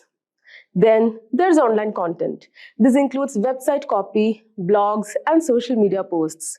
For instance, Grammarly's blog posts provide valuable writing tips while subtly promoting their product. Next, we have email marketing. These are the emails you get about sales, new products, or just keeping in touch. For example, Netflix's personalized recommendations and new show announcements keep users engaged and subscribed. Now, product descriptions are another form. When you shop online, you see detailed information about products, right? Apple's product descriptions highlight the sleek design and innovative features, making you want to own that latest gadget. Now, social media posts are all about quick, engaging copy. For instance, Oreo's timely and witty "You can still dunk in the dark" tweet during the Super Bowl blackout became an instant hit. Finally, landing pages. These are standalone pages created for marketing campaigns with compelling headlines and clear call to action. Companies like Shopify use landing pages to highlight the ease of setting up an online store, converting visitors into customers. Now, copywriting is often confused with content writing. So, copywriting and content writing serve different purposes and require different approaches. Copywriting aims to persuade readers to take immediate action, like making a purchase or signing up for a newsletter, using brief, direct, and compelling messages. For instance, a product ad saying, "Claim your 50% off discount code," is designed to drive sales quickly. Content writing, on the other hand, focuses on providing valuable, informative, or entertaining content to engage the audience and build trust over time. An example is a blog post with 10 tips for better home workouts that educates readers about fitness.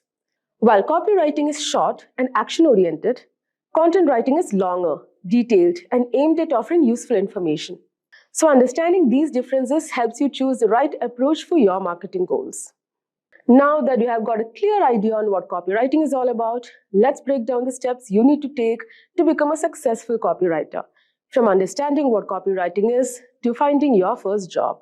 Number 1, understand what copywriting is. First things first, you need to understand what copywriting actually involves. Copywriting is the art of writing text that sells or promotes something. This text, often called copy, can be used in ads, on websites, in emails, or even in the videos. The goal of copywriting is to persuade people to act, whether it's buying a product, signing up for a service, etc. Number 2, learn the basics of copywriting. Once you know what copywriting is, it's time to learn the basics. Start by finding resources like online courses, books, or blogs that teach you the fundamentals of writing persuasive copy. Look for topics such as crafting effective headlines, understanding your target audience, and mastering the art of clear and engaging writing. Number 3, build your writing skills. To become a copywriter, you need to practice writing copy. Start by creating your own mock projects, such as writing ads for fictional products, crafting sales emails, or designing social media posts. The more you practice, the better your writing skills will become. Now, number 4 is creating a portfolio. As you develop your skills, start putting together a portfolio to showcase your best work. Your portfolio is like your resume for potential clients or employers. It should include examples of your writing and highlight your ability to create persuasive and engaging copy. Now, number 5, get real experience. Now, it's time to gain real-world experience. Look for internships, freelance gigs, or part-time jobs where you can apply for your copywriting skills. This hands-on experience will help you learn more about the industry and start building a professional network. Now, number 6, learn from the pros. One of the best ways to improve your skill is to learn from the experienced copywriters. Follow their blogs, watch their videos, and see how they approach their work. This will give you valuable insights and inspiration. Number 7 on the list, stay updated with industry trends. The field of copywriting is always evolving, so it's important to stay informed about the latest trends and techniques. Subscribe to newsletters, join online communities, and keep learning to stay ahead in the industry. Now, number 8, network and market yourself. Building connections in the copywriting world can lead to job opportunities and valuable advice.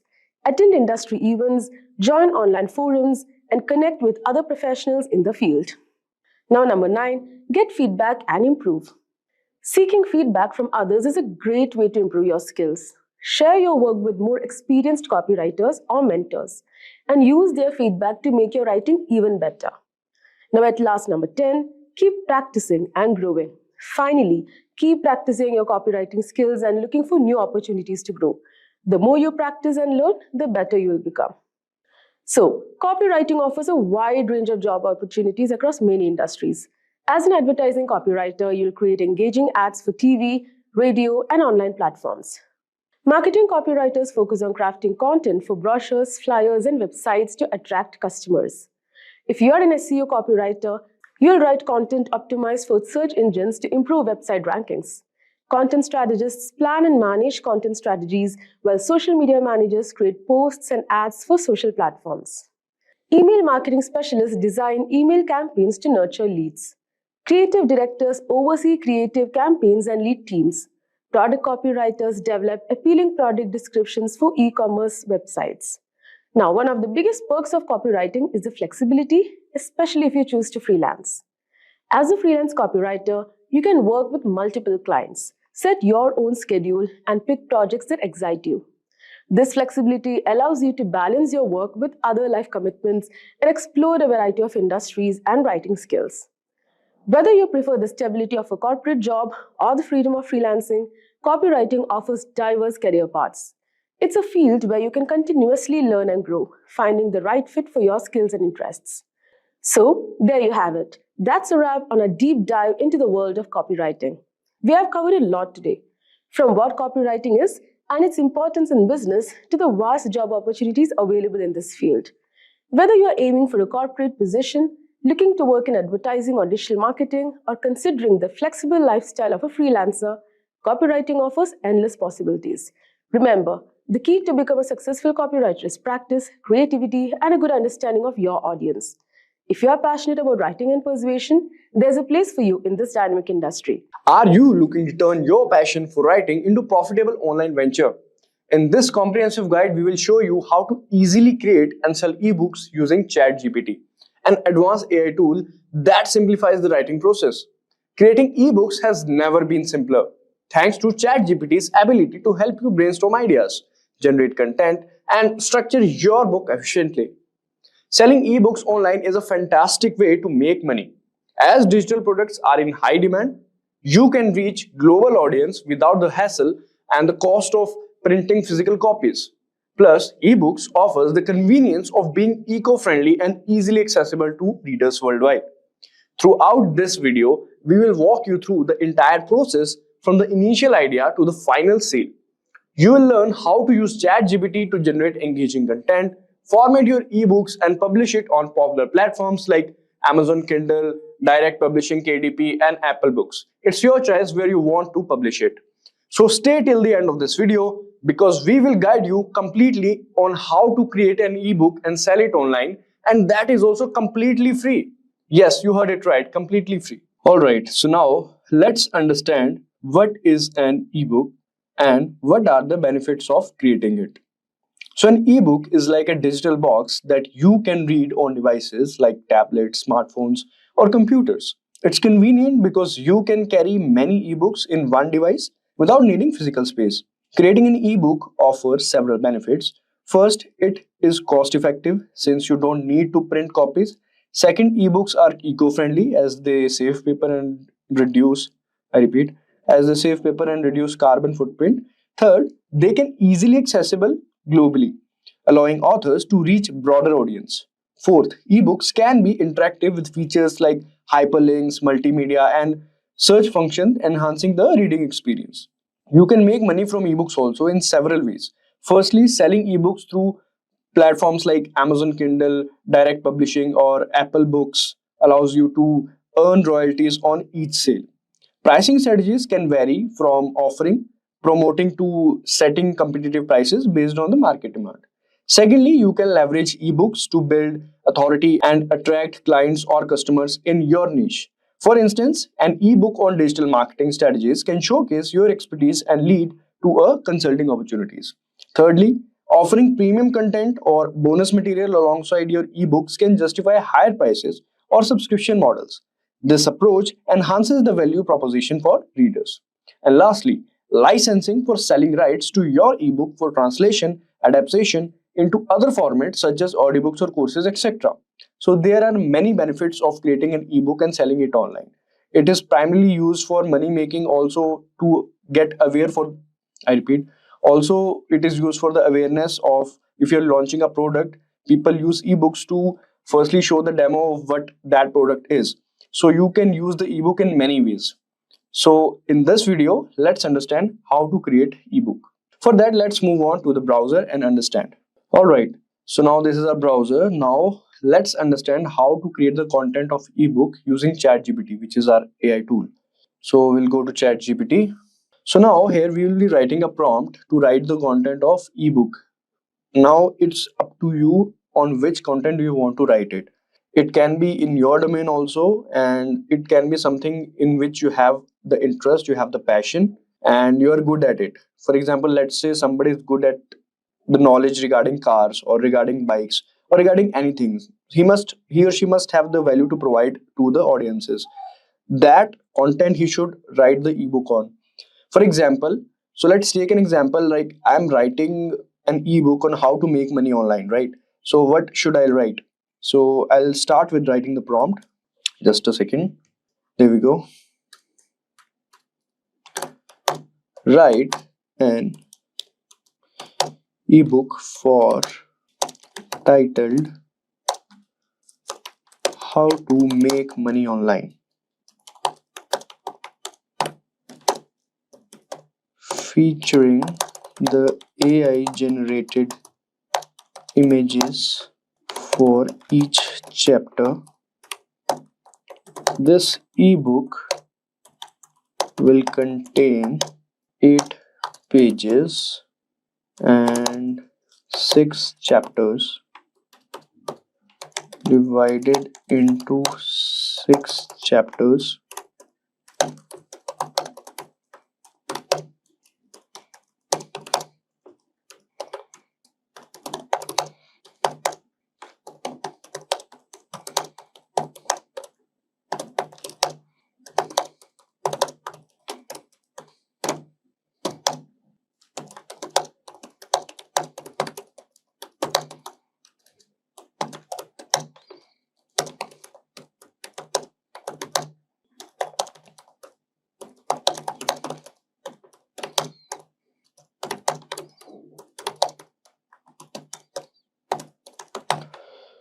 Alright, so let's have a look what we have written. We have written is write an ebook for people out there titled How to Make Money Online, in which we are featuring the AI generated images of each chapter for each chapter so that it will be easy for people to understand it.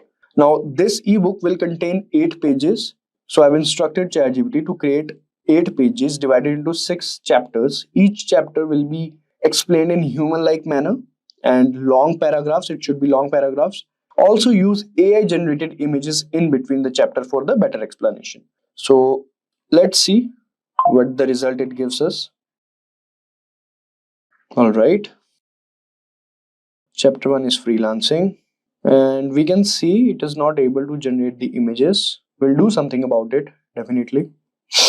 Blogging and content creation, online service and market research, selling products online, affiliate marketing, online tutoring and courses. So 6 chapters are there. All right. So ChatGPT has given us all the chapters that we have asked ChatGPT for. Now we wanted the images also, like AI generated images also. So let's write a prompt for it, as we are not able to see the images.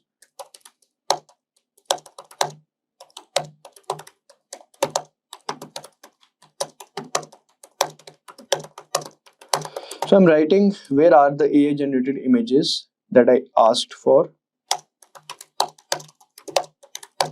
I'm not able to see those images. All right, now let's see. So here ChatGPT is giving us, I believe it gives us chapter wise images. All right, so it is giving us chapter wise images. Here is the AI generated image for chapter 1, freelancing. Let's proceed with generate image for the remaining chapters. So all right, so it is showcasing the freelancing, people are doing freelancing, and online service and market research. Okay, though these people are doing online research and market research, online service. And this is blogging and content creation. As we can see, these all are AI generated images that we asked for. And now we can use each of these images in between the ebooks. Selling products online, affiliate products, and online tutoring and courses. The images, what I think the images is pretty well that I expected. Now your ebook How to Make Online includes AI generated images for each chapter. All right, so what we asked for ChatGPT, it gave us. Sometimes it happens that what you ask it doesn't give at the first time. Then you'll have to write the another prompt for it, as we did right now. All right. Now the thing is, we want all these images to be inside this one, in this doc, not this doc, but this what we call ebook that we have written. So let's ask ChatGPT if it can include it in between. Can you include these images in between the chapters above and then show it to me. Let's see if it can do that. Otherwise we can also do that, but let's ask ChatGPT first. All right, I don't think it is able to do that. We might have to write another prompt for it, but rather than that, let's just use this also. This only we'll use.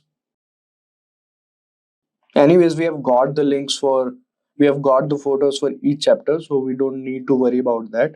So without worrying about this, we'll move on to the next step, which is compile all the tables, chapters and images into a file that we want. So this file can be PDF file also, can be doc file also, or in any other format. So let's just write compile the tables, chapters properly, images properly into a document file. All right, I think ChatGPT is saying I'll convert all the images to PNG format and then add them to the document. So let's just add another prompt. Let's just stop it and just copy paste this one, and we'll be adding another prompt so that we can tell ChatGPT that use this format instead of that one that it is suggesting.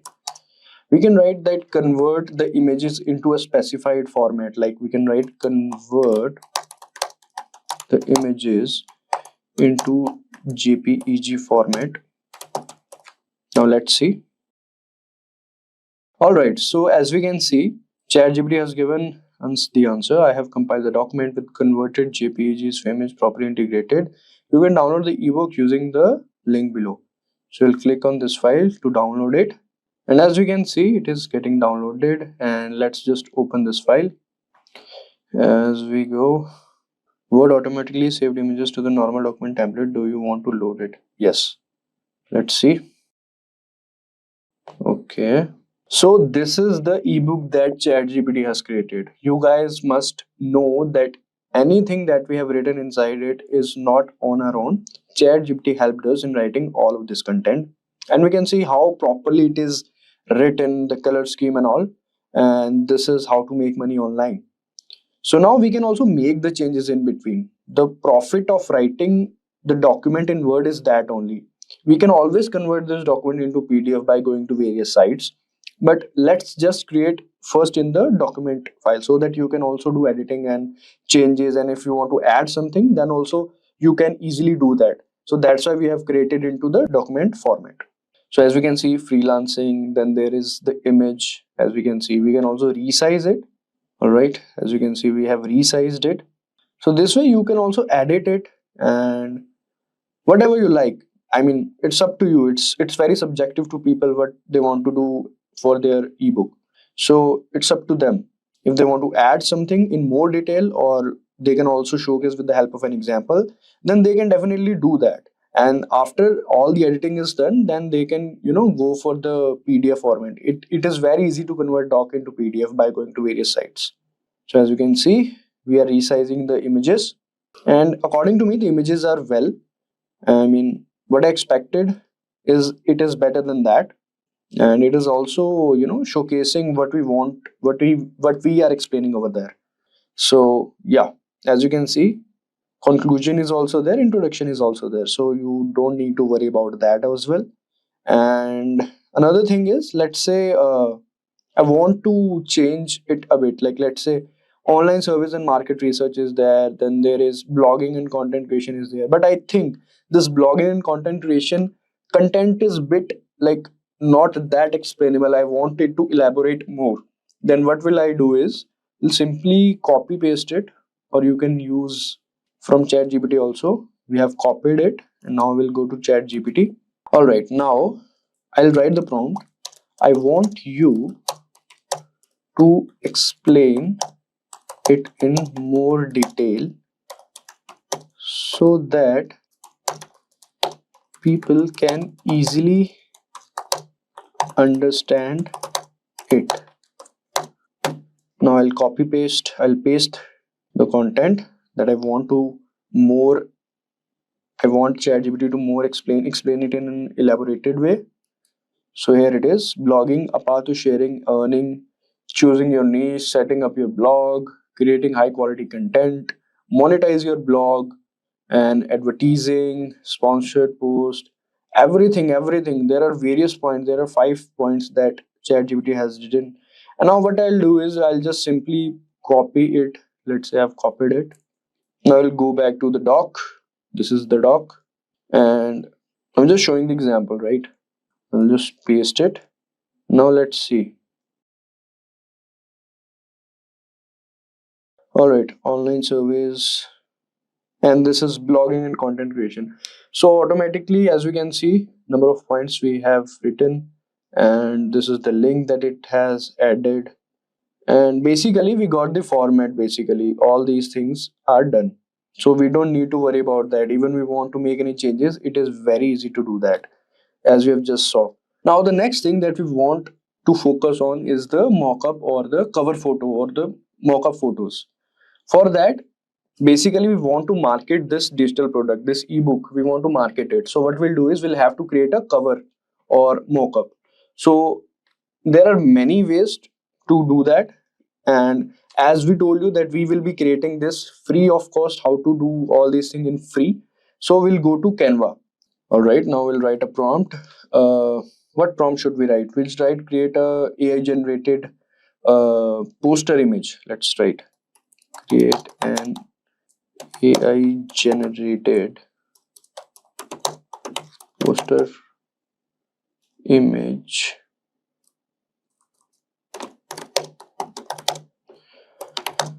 for ebook that I can use as a cover for it.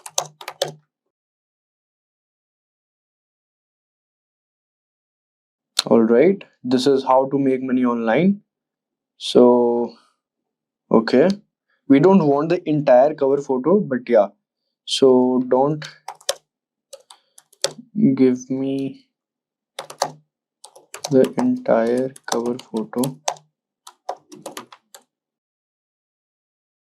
just generate AI generated images for mockup for ebook. No, we already have this kind of a thing over here. Create few more.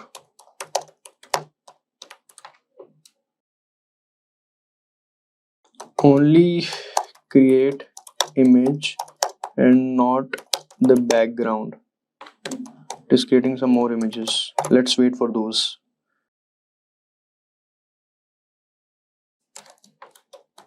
Give me the inside image for the last photo. So basically you have to manipulate ChatGPT to give you the exact thing that you are asking for. So for that you have to write multiple times the prompt. Sometimes it happens. So it's pretty normal. So don't just get frustrated with that.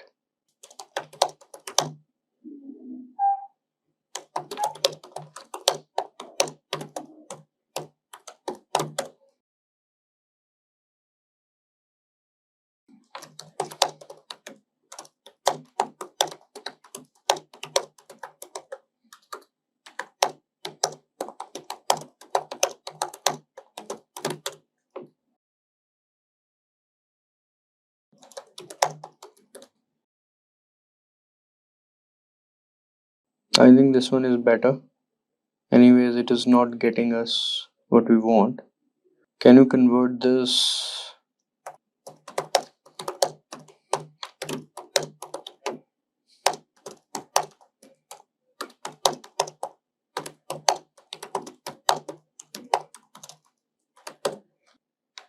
By mistake, I wrote something else. Downloadable, I want to write. I think it is converting it. Alright, so to create a mockup, now what we'll do is we'll basically go to the mockups. Here we can see this is the template, this is apps. Inside apps, we'll go to mockups. As we can see, we'll click on this. Now we have to select the mockup we want to create. So let's have a look at it. So there are pro also, there are normal one also. It's up to you which you want to select. Let's select this one and let's get started. We'll select the image that we just downloaded it. So upload it. I believe this is the image. Sorry, this is the image and it is uploaded. Yeah, but the size of the image is bit small, right? So we'll have to make it in portrait or something.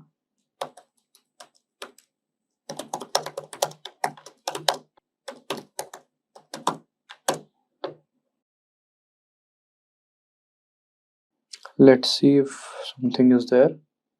Code interpreter session expired. I believe we'll have to create another one.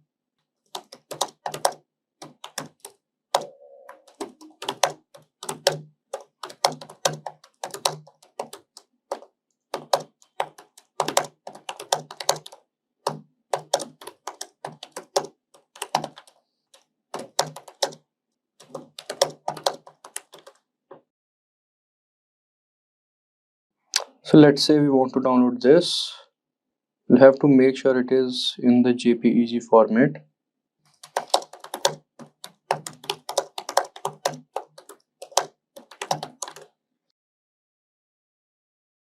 So it is downloaded. Now we'll go over here and delete this one. Select, upload. I believe this will fit. Let's see. Yeah, it is looking bit good than the previous one. And let's see, save mockup. So this is how you can create a mockup for your digital product, your digital ebook, and then you can easily download it. So once you have downloaded it, you can put it into use. Now the next thing is how you can market it.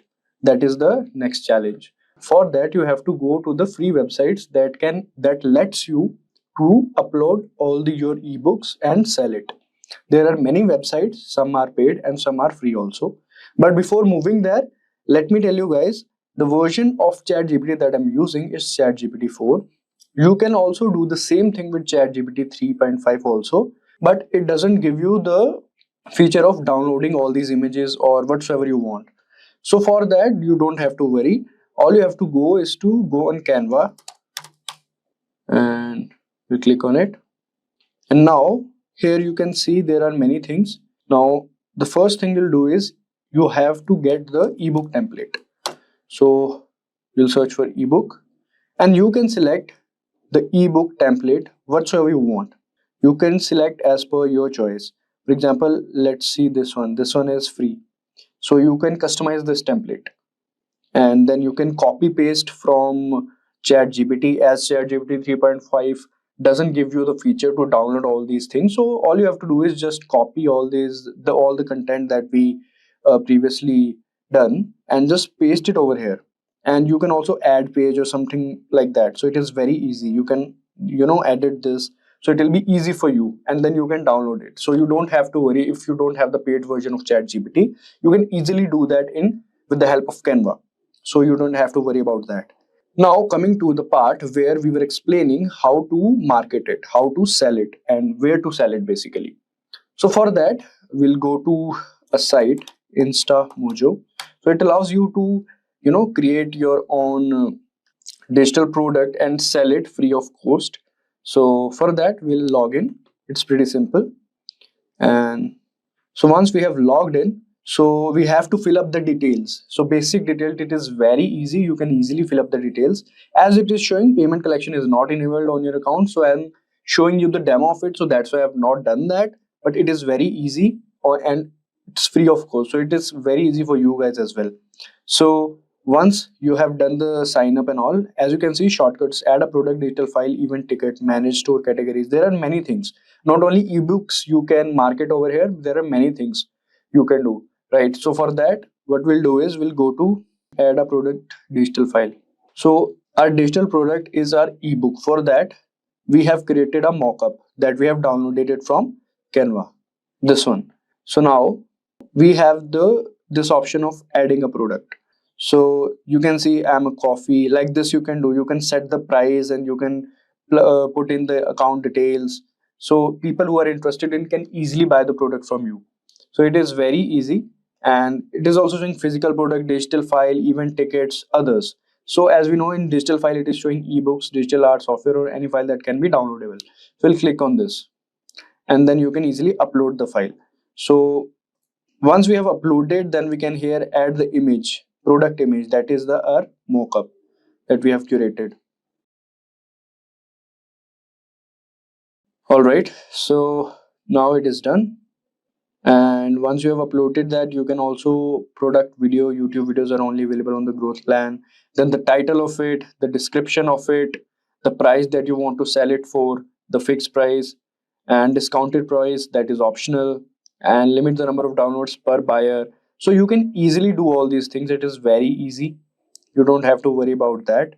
And all these features are there. Then in the end, you can just market it.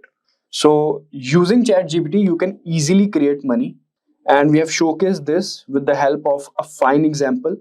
All you have to do is to just implement the things that I suggested you on your own, and you have to add the account details that I can't do. You have to do it yourself on the InstaMojo, where you can freely do that.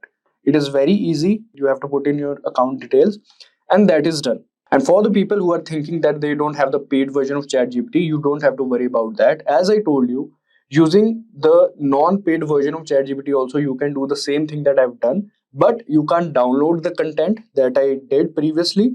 For that, you can just copy paste the content and put it into the Canva. So Canva has this template of ebook. All you have to do is just paste it over there and then download it from there. And I have also shown you how to create mockups and all. So you don't have to worry. All the things are there available for you. All you have to do is just put in the work and do what you want to do. Top skills, or a working professional looking to advance your career, we've got you covered. Explore our impressive catalog of certification programs in cutting-edge domains, including data science, cloud computing, cybersecurity, AI, machine learning, or digital marketing. Designed in collaboration with leading universities and top corporations, and delivered by industry experts, choose any of our programs and set yourself on the path to career success. Click the link in the description to know more.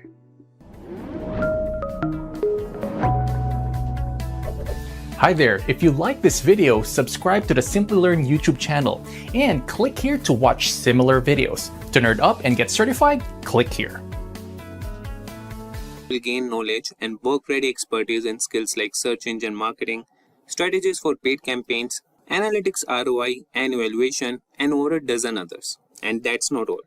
You also get the opportunity to work on multiple projects and learn from industry experts working in top-tier product companies and academicians from top universities. After completing these courses, thousands of learners have transitioned into a digital marketing role as a fresher or moved on to a higher-paying job role and profile.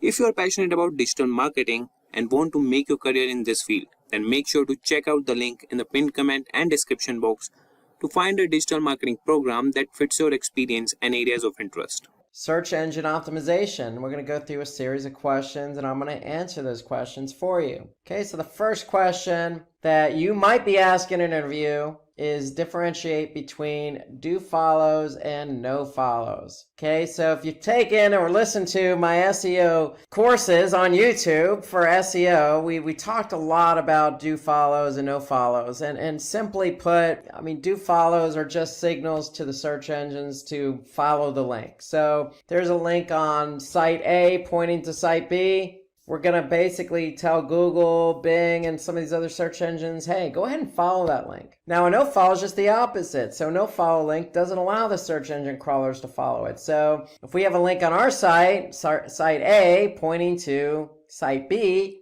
we can put a no-follow tag in there. And what that's going to do, it's going to signal to the crawlers, hey, don't follow this link. So in the end, if the crawlers don't follow the link, then there's not going to be any link juice passed. And so Google is not going to give you credit or give that site credit for having a link pointing to it or pointing to another site. or from another site. And so it's all about linking. So we can control, if there's links on our site, whether we want the crawlers to recognize those or not, simply with no follow tags. So just a reminder, link juice is the reputation or equity passed from one website to another. So if you have a link on another website and that website is of high quality, meaning their page authority, their domain authority is high, they have a lot of content, they're not spammy, they're really rich and they're relevant, then you may want to make sure that the link pointing from that site to your site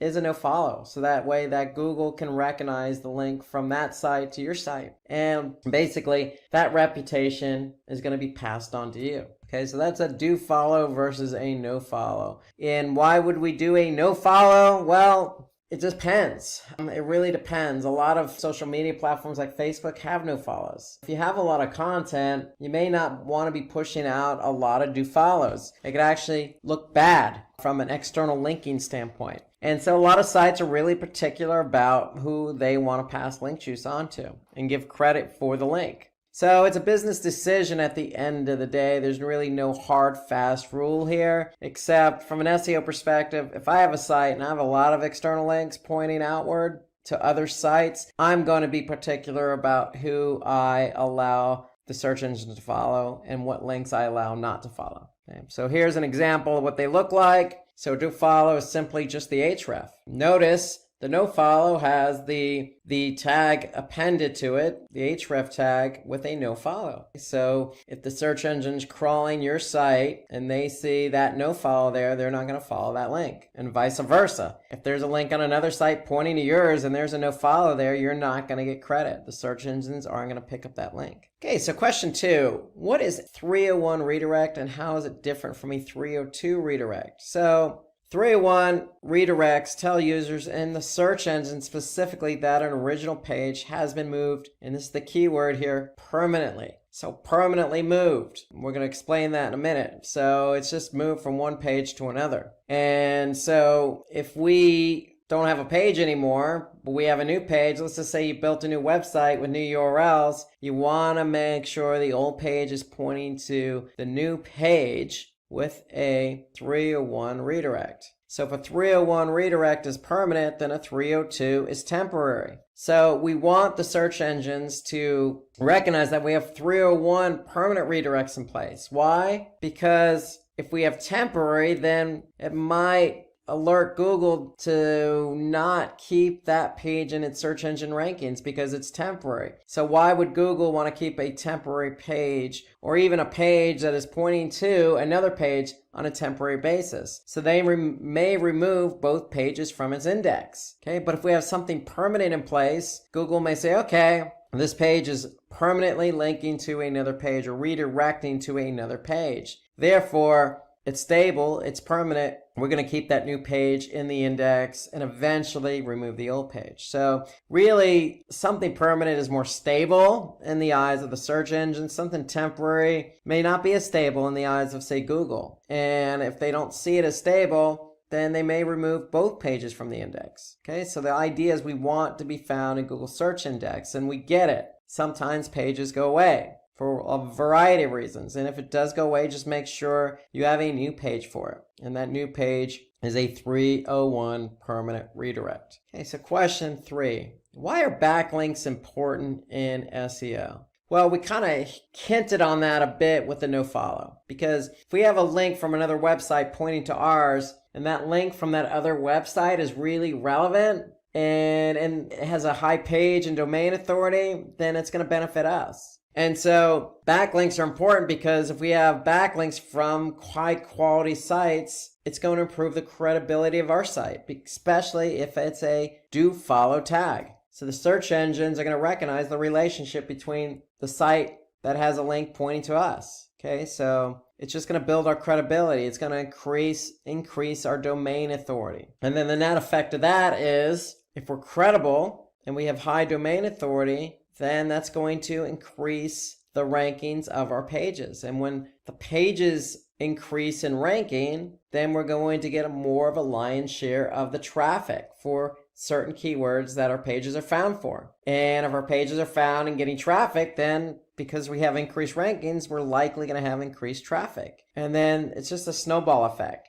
So more traffic leads to more engagement and conversions. So the whole idea for SEO is, remember, you have an on-page strategy and an off-page strategy. Building external links is part of an off-page SEO strategy, and we want to make sure that we are relevant in the form of a link or in the form of content on other high-quality sites. Being on a high-quality site only benefits us because, again, increases our domain authority. Google sees us as more relevant. Therefore, our pages are going to benefit by ranking higher, and therefore, when we rank higher, we get more traffic. So it's a snowball effect. So having backlinks is important because it snowballs all the way through to conversions. Okay, so what are the best practices to rank your videos on YouTube? This is a great question, really great question. Given the importance of videos, especially with SEO, because videos are found. YouTube in itself is a search engine. So if we have a video, how are we going to get it to rank on YouTube? Well, first things first, you never want to put a video out there and want it to rank if it's not engaging or informative. So make sure you go ahead and follow the best practices of having engaging and informative content in your video. Now, once you have that video in place, you want to optimize it. And then some of the key factors for optimizing the video are, you want to choose a title that has high search volume and low difficulty. Just as you would keyword, for example, for a web page, you want to choose a title with a keyword in it that has high volume and low difficulty, i.e. low competition. Okay, so you want a nice ratio there. And you want to choose a title that's going to get people to watch the video too. So it's not all about just choosing a title just for the sake of high volume. You also have to choose something that's relevant, that's going to be catchy as well. And then with that title goes the description. So you want a description that's very relevant to your title, okay? Because most people aren't going to click on a video just for the sake of the title. They're going to want to probably get a sneak peek via the description of what it is. So again, you want to optimize that description, but make sure the description is just as snazzy as the title. Okay, you also want to use accurate and relevant video tags, just as you would on Twitter or Facebook. Tag these videos. Okay, so make sure your title tag length doesn't exceed 100 characters because it will get chopped off. So again, that goes back to just writing something really short and to the point that's going to grab somebody's attention.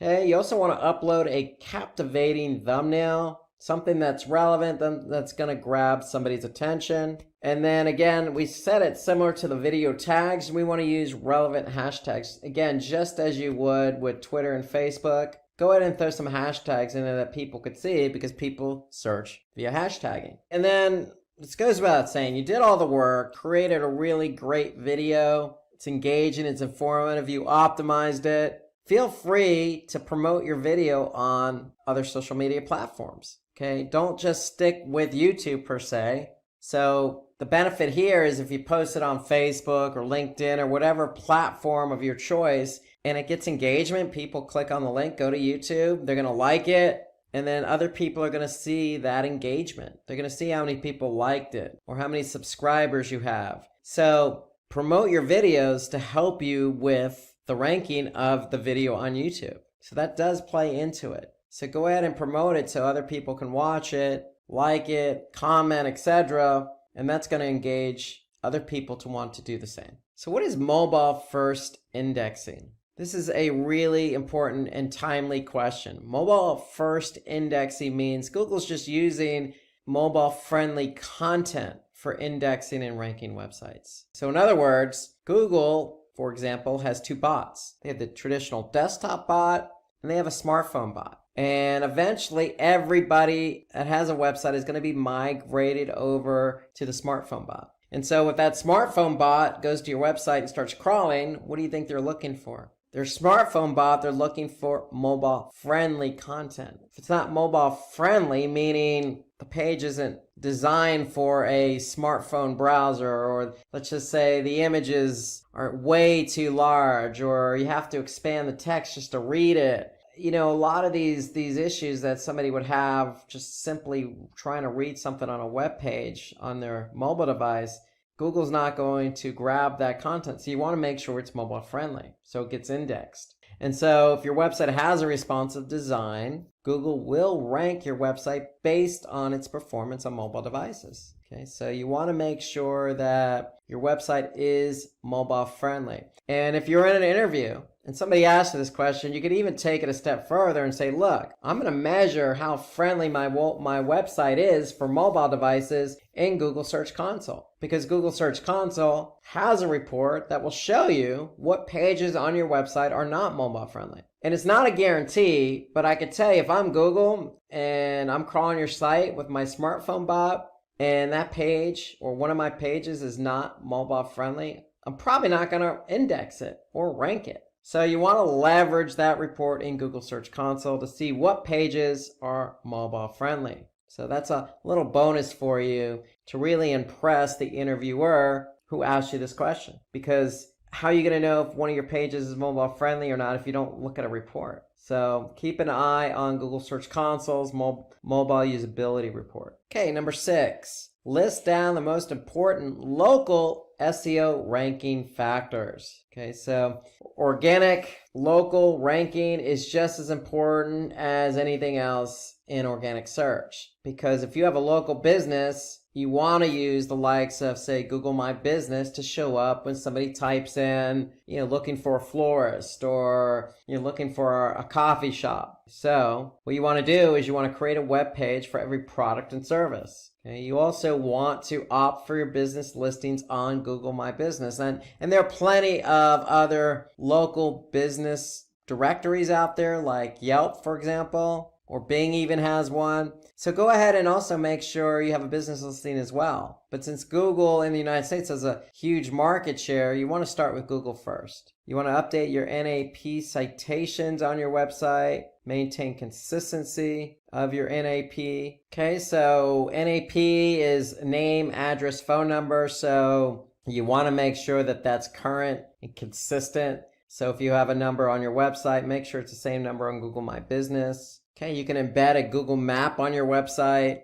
You could certainly optimize the meta tags and content, not only on your web pages, but within your Google My Business directory. So you can add your business to other local directories, like I mentioned, Yelp. And then also, just as important, opt for reviews and ratings. Okay, so the more reviews you have, the better off you are. Okay, so I always say this with local search. 3 of the main factors in showing up for local search on, say, Google is obviously the keyword. The second is the proximity of where that person is. And then third is the reviews. So you can't really control the proximity, but you can control the keyword and you can control the reviews to some degree. So work hard at getting reviews for your business, but at the same time, you can certainly work in some keywords, let's just say for your product and service pages on your website, but also you can translate that over to Google My Business. Okay, so working in those keywords, making sure your number, your address, your name, they're all consistent.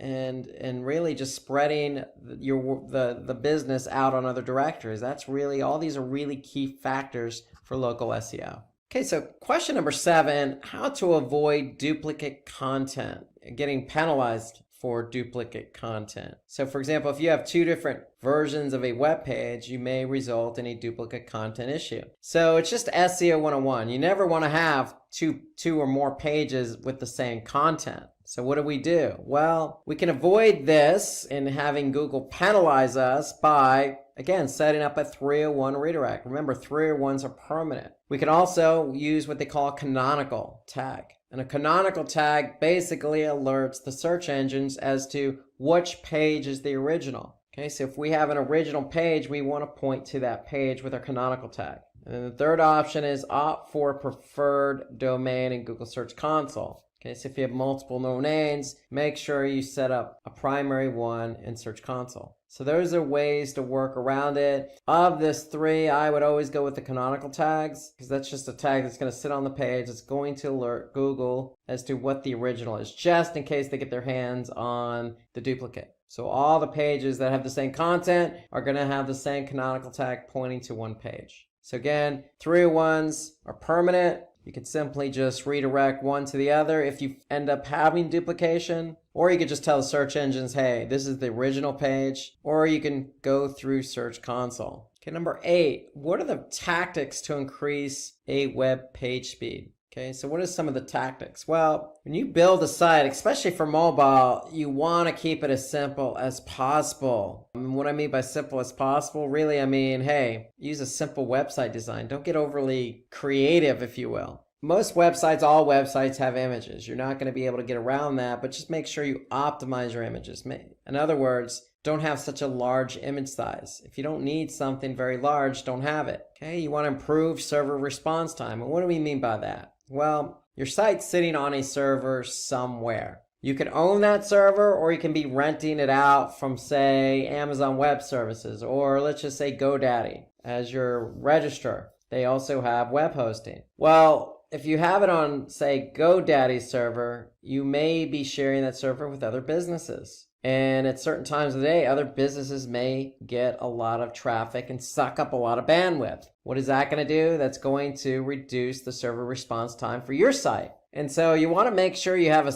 an idea of, what server your web page, your website is on. And you want to be able to have some control over that. Because if your server response is slow, that's going to slow down everything else in terms of loading in the browser, and that's not going to be good for SEO. Okay, optimize your code. We mean by optimize, minifying. When we say minifying, we mean get rid of some of the redundant code. If you have CSS, get rid of the JavaScript you're not using. So that's what we mean by optimizing code. Reduce redirects. Okay, ideally, you just want to have one redirect in place. You don't want to create a daisy chain, so to speak, of redirecting and redirecting after that. That's never going to bode well, and it's going to slow things down as well. Enable browser caching. So if you enable browser caching, basically, if somebody comes back to the page they've been on, say, 2 days ago, they're probably going to see a cached version of that page. And then opt for the content delivery network as well. So these are some of the ways to reduce page speed. Now, if you're curious about the page speed of your website, you can always go to Google's Page Speed Insights tool. And all you have to do is just Google Page Speed Insights, or even just something generic like Google Page Speed. And you're going to get this tool, Page Speed Insights. And all you need to do is just plug in a URL. When you plug in the URL, Google is going to analyze the URL for both mobile and desktop. And so here we could see Google gives a score. So we could see the score for mobile, and we could see the score for desktop just by clicking on desktop. And so here I could see some of the issues that the site may be having in terms of page load time for their desktop. If I flip over to mobile, here I could see some other issues. For example, they have server static assets with efficient cache policy. Now, if you're not sure what the heck that means, you can always just click on it and you can see some specifics here. Or you can just always Google it as well. Here you got to reduce the impact of third-party code.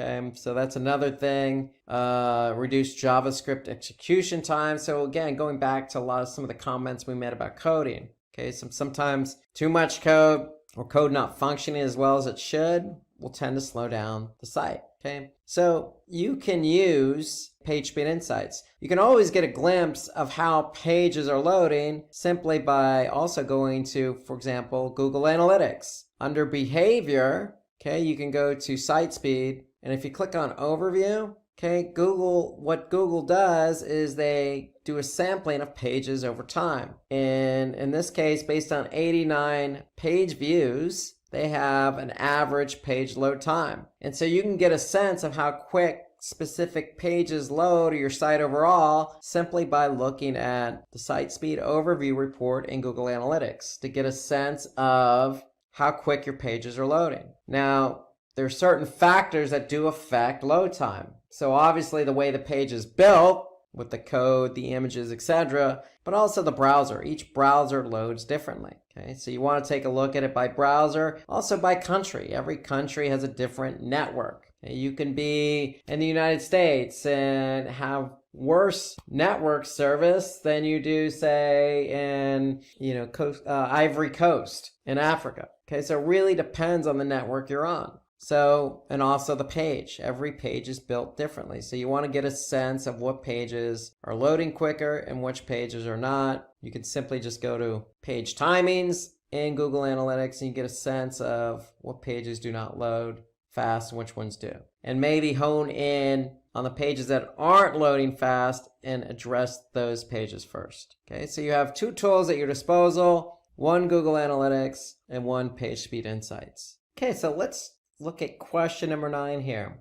So when should an individual target short tail and long tail keywords? Okay, so remember, short tail are usually 1 to 2 keywords, very broad in nature. Long tail keywords are maybe 3, 4 keywords in a query, or maybe an entire sentence. Those are considered long tail keywords. So usually short tail keywords have higher volume, but also higher competition. Longer tail keywords usually have lower volume, but also lower competition. But the great thing about long tail keywords, the conversion rate will tend to be a little bit higher than, say, a short tail because it's less vague and more specific. So you can use short tail keywords if you're trying to drive a lot of visitors because those keywords are going to be vague or broad in nature. Long tail keywords are used for targeted pages such as product pages and articles. So if you have a specific product with a long name, you can certainly optimize that page for that product name.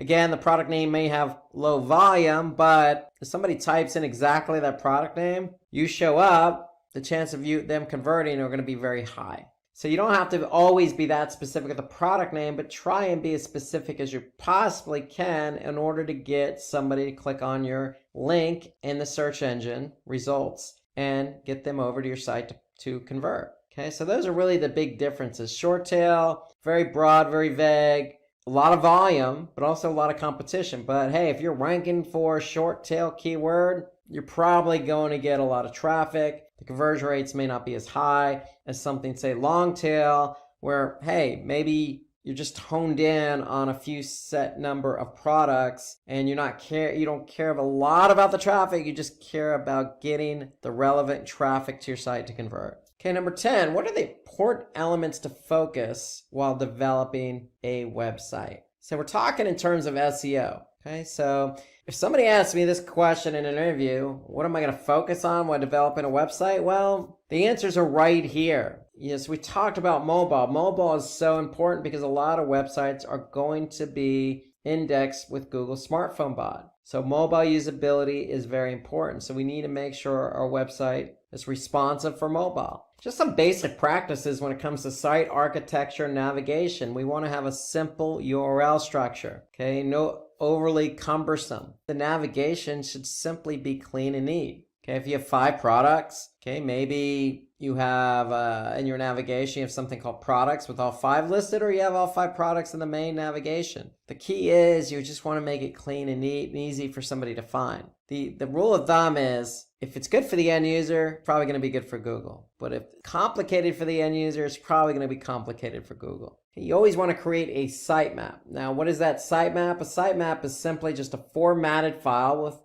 that includes all your URLs and assets, your images and your videos. They're going to be sitting on your server as well. So you want Google or these bots to be able to find your pages and assets. And by the way, you want to take it a step further and make sure you upload that sitemap, which is sitting in the root directory, meaning domain.com/sitemap.xml. Okay, you want to take that sitemap and make sure you input that sitemap location in Google Search Console. That way, Google Search Console has a one-way ticket to grab the elements in the sitemap. Another important element to focus on while developing a website is having a robots text file. And all a robots text file is, it's like a lock, I always say, to a house. So if you lock a door in your house, nobody's going to be able to get in that door. So that's all a robots text file is. You're telling Google and these other bots that are coming to crawl your site what's locked and what's not locked, meaning what they have access to and what they don't have access to. So you want to be able to make sure you have a robots text file if you're trying to not index specific pages of your website. Because if you tell Google, don't crawl these pages or this directory, they're not going to get crawled. And if they don't get crawled, they're not going to get indexed. So robots text file is an important element to focus on while you're developing your website. And while you're developing your website, it could be on a, in a directory just called new website. So you probably want to have new website as the directory in the robots text file, and just to let Google know, don't go into this directory because it's my new website. I'm not ready to go live yet. So you don't want it indexed. So there are a lot of reasons to have robots text files. That's the main reason. Sitemap, you want Google to get these pages and assets quickly. Okay, you want to make sure that your site architecture navigation is in order. You want to make sure your site is mobile friendly. And you also want to make sure you have content on your website. That's the key, because that's what's going to keep people on the website and engaged. And when I say content, I don't necessarily just mean words. I also mean videos. I also mean images, something interactive. Okay, you want to keep people engaged. That's the key behind it. Trust me, if an end user finds your site engaging, Google is likely going to find your site engaging. Okay, so those are good brownie points to bring up if somebody asks you this question in an interview. So just to recap here, it's important to have a better site structure so that bots can easily access and index the content. Okay, with a responsive design, helps to make your website mobile friendly and user friendly. Would also increase the amount of time a user spends on your website, which may improve your site's ranking. Sitemap is simply just a file that helps search engine bots to understand the structure of the website. Okay, how many pages are on your website and where are they located, along with the videos and images. Okay, and then the robots text just instructs the search engine crawlers to understand what pages should not be indexed. Okay, this is simply just a text file, and it's added to the root directory.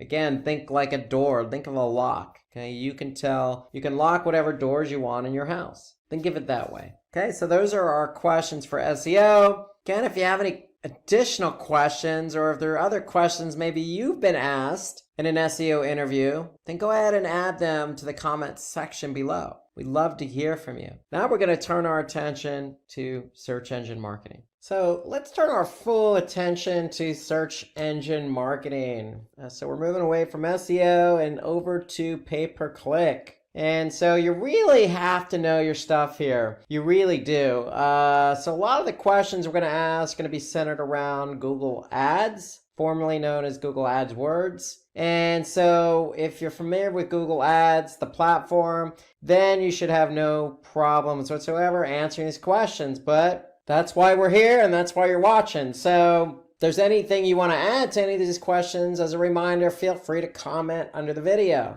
And so right out of the gate, question 11, what is ad scheduling? So ad scheduling is a feature in Google Ads. And really all it does is allow you, the advertiser, to set up certain hours or days you want your ads to show. It's as simple as that. So if you have a customer that you're running ads for on Google search, and let's just say they have a restaurant and they're closed during certain hours of the week, then you can go into the ad scheduler and schedule your ads to not show when they're closed, as an example, okay? Because if somebody calls and they're not there to answer the phone, then it's not going to be good for the restaurant or you, the advertiser. And so that's why they have the ad scheduling. So it ensures your ads are not running when they're performing poorly. Let's just say you're running a business and you just don't get that much traffic during the weekends. Well, you can go in and adjust accordingly. It also is there to make sure you can serve your customers when you do have limited client service hours. So let's just say you have a customer service team that's going to answer phones for a couple hours a day. Well, again, you can schedule your ads to show during those couple of hours a day.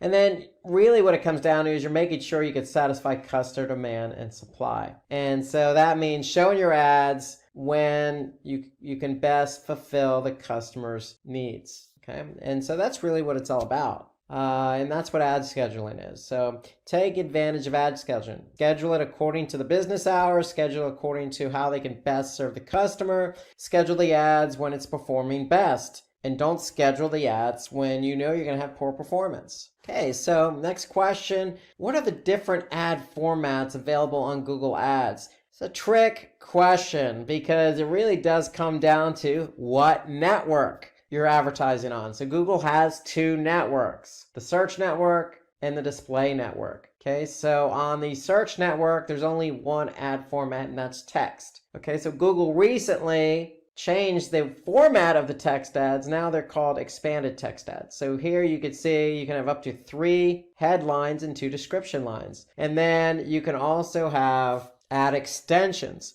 And so you can see here underneath the ad, you have what they call site links. So shop by category, in-ear headphones, on-ear headphones. Those are all site links to specific pages on the site. So text ads are available only on the search network, but they're also available on the display network as well. Then you have responsive display ads. Now, responsive display ads are only on Google's display network. Okay, so here you could see some samples of responsive display ads. And these ads adjust their size and format depending on the space available. So again, you could have text ads or you can have display ads. Now, display ads, again, come in different sizes. So you can create ads for a variety of different sizes. For example, 250 by 250 or 468 by 60. So those are some of the different ad types. There's a plethora of different ad sizes you can choose. However, your ad's not going to show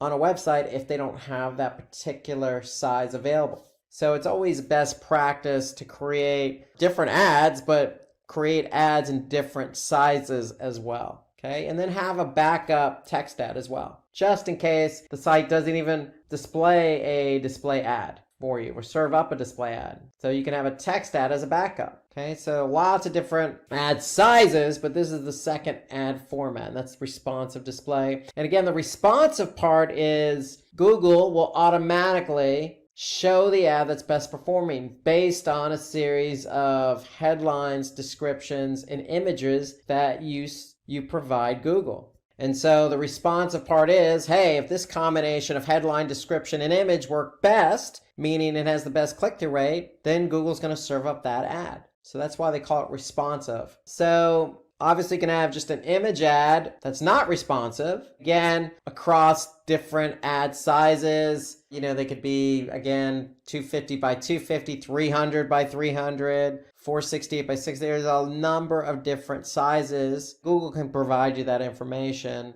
But the one thing to note here is that when you do create an image ad, it could be JPEG, it could be interactive, or it could be static. So different types of image ad formats, like PNG, for example, or it could be a static, or it could be interactive. So definitely take advantage of the different opportunities, meaning a static ad versus an interactive ad. You may want to have 2 variations of that so you could see which one works best. Okay, there's also app promotion ads. So these ads are used to drive app downloads. So you're going to have to set up a campaign accordingly. Okay, but here you can see this is what it looks like with a call to action. So it allows you to go ahead and click and install that app. So that's an app promotion. Again, if you have an app and you want to promote it, you can use this type of ad format to align with a campaign that's driving traffic to download your app. Okay, and of course you have video ads. Well, Google owns YouTube. And so if you have videos, you have the opportunity to advertise on YouTube. Okay, so these ads can be standalone or inserted into other streaming video content.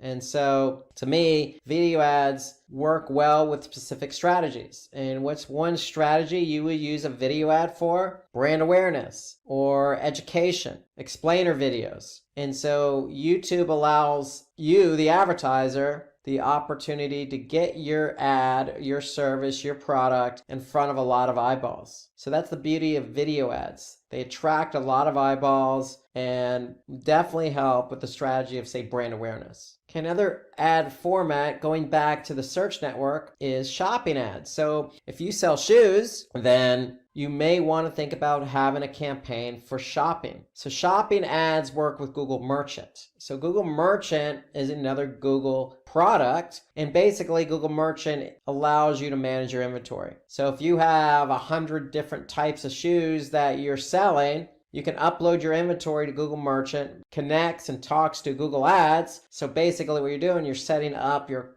campaign in Google Ads and connecting your inventory from Google Merchant to Google Ads. And so the great thing about the shopping campaign is it puts your product front and center. It puts the price, it puts any promotion that you have, and it puts the brand all front and center. So when somebody does type in, let's just say lime green sneakers or women's sneakers, and this particular shoe shows up here, the third one from the left, then somebody's going to see it's from the United Colors of Benetton. It's a woman's shoe. It's on Amazon and it costs $45. So the great thing about shopping ads is if somebody's interested, they're going to click. Okay, if somebody's not interested, say, well, it's a little bit more expensive. I can get something similar, another shoe on Amazon for less. Okay, they're probably going to click on that particular ad. So again, the great thing about shopping ads, put your product front and center with any promotion, the price, the brand. So if somebody clicks on it, then they're probably serious buyers. Okay, so that's the beauty of shopping ads. It allows you to get your product out there, and on the search network, it's a cost per click. So you're only paying for the click. So if somebody looks at it but doesn't click, you're not paying for that. So that's the beauty of shopping ads. And so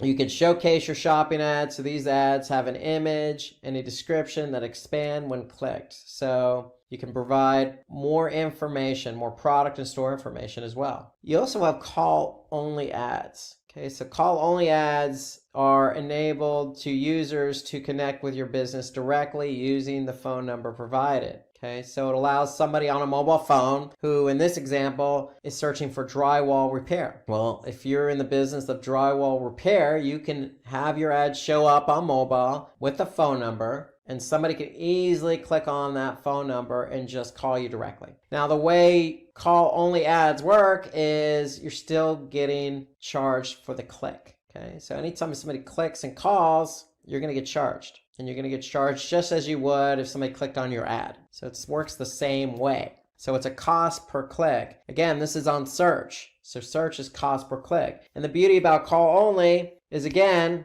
you can track the calls right in Google Ads. So you can have Google Ads track how many people click on the number, and you can even count those calls as conversions if they meet a certain criteria. For example, the criteria is somebody talks to you for a minimum of 60 seconds or 1 minute. Then Google will count that as a conversion. So you can monitor calls right in Google Ads, and it's a cost per click model, so you can actually see what the average cost per click is. So moving on, question 13. Okay, what is RLSA and how does it work? Well, RLSA stands for Remarketing List for Search Ads. So if you're familiar with remarketing on display, it's similar. They just call it RLSA. Okay, so it enables you, the advertiser, to customize your ads for people who have visited your site, just like a typical remarketing campaign. Okay, so you can tailor your bids and ads to these visitors when they're searching on Google and search partner sites. Okay, so there are two basic strategies for using RLSA. Okay, so you can optimize bids for existing keywords for visitors, or you can bid on keywords that you don't normally bid on, just for people who recently visited your site or converted on your site. The key here is you're the one that's picking the customer. You're the one that's enabling the list. If you're trying to target people who went to your site and didn't convert, well, you could certainly optimize your bids for existing keywords for people who went to your site and didn't convert, or you could set up a whole new campaign for RLSA and have a different set of keywords with a different ad, because you know who you're talking to. You're talking to somebody who's already been to your site. They know your brand. They just didn't purchase. And so this all happens on the search network. And that's the beauty of remarketing is, one, you know who your audience is because you're the one establishing that audience. And two, you're the one creating the ad. So you can talk directly to that audience when they see your ad again, in this case, on search. So that's RLSA, Remarketing List for Search Ads. I recommend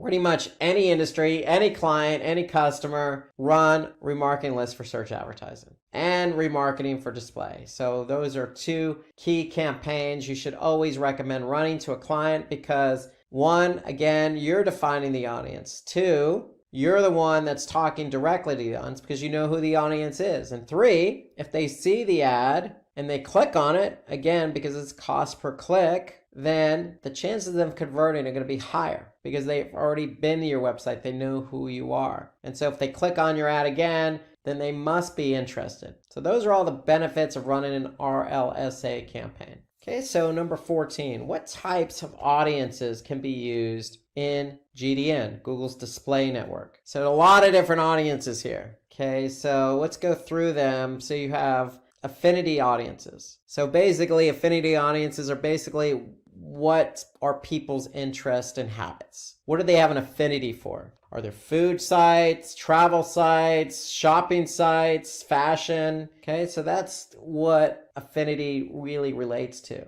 Okay, then you have in-market, custom intent, life events. These are what they're researching or planning for. So again, it could be travel, it can be finance, etc. Okay, you have remarketing. We just went over that with the remarketing list for search advertising, RLSA. And so with the remarketing, it's an audience that has interacted with your website. So they either came from mobile and didn't convert, or a female came from mobile and didn't convert. So you're the one defining the audience there. You also have a similar audience. So this is what Google creates on your behalf. So these are users with a similar interest to your site visitors. So Google is monitoring the type of traffic that's coming to your site, and based on that traffic, they're going to create a similar audience. And then you have a custom match. So what you know about your customers' activities, basically. So these are all the different audience types, and you can see the different types of ads available. Okay, so notice the far right column, video ads. So video ads are available to every one of these audience types. Why? Because YouTube. So Google knows what people's interests and habits are based on the videos they watch. They know what they're looking for.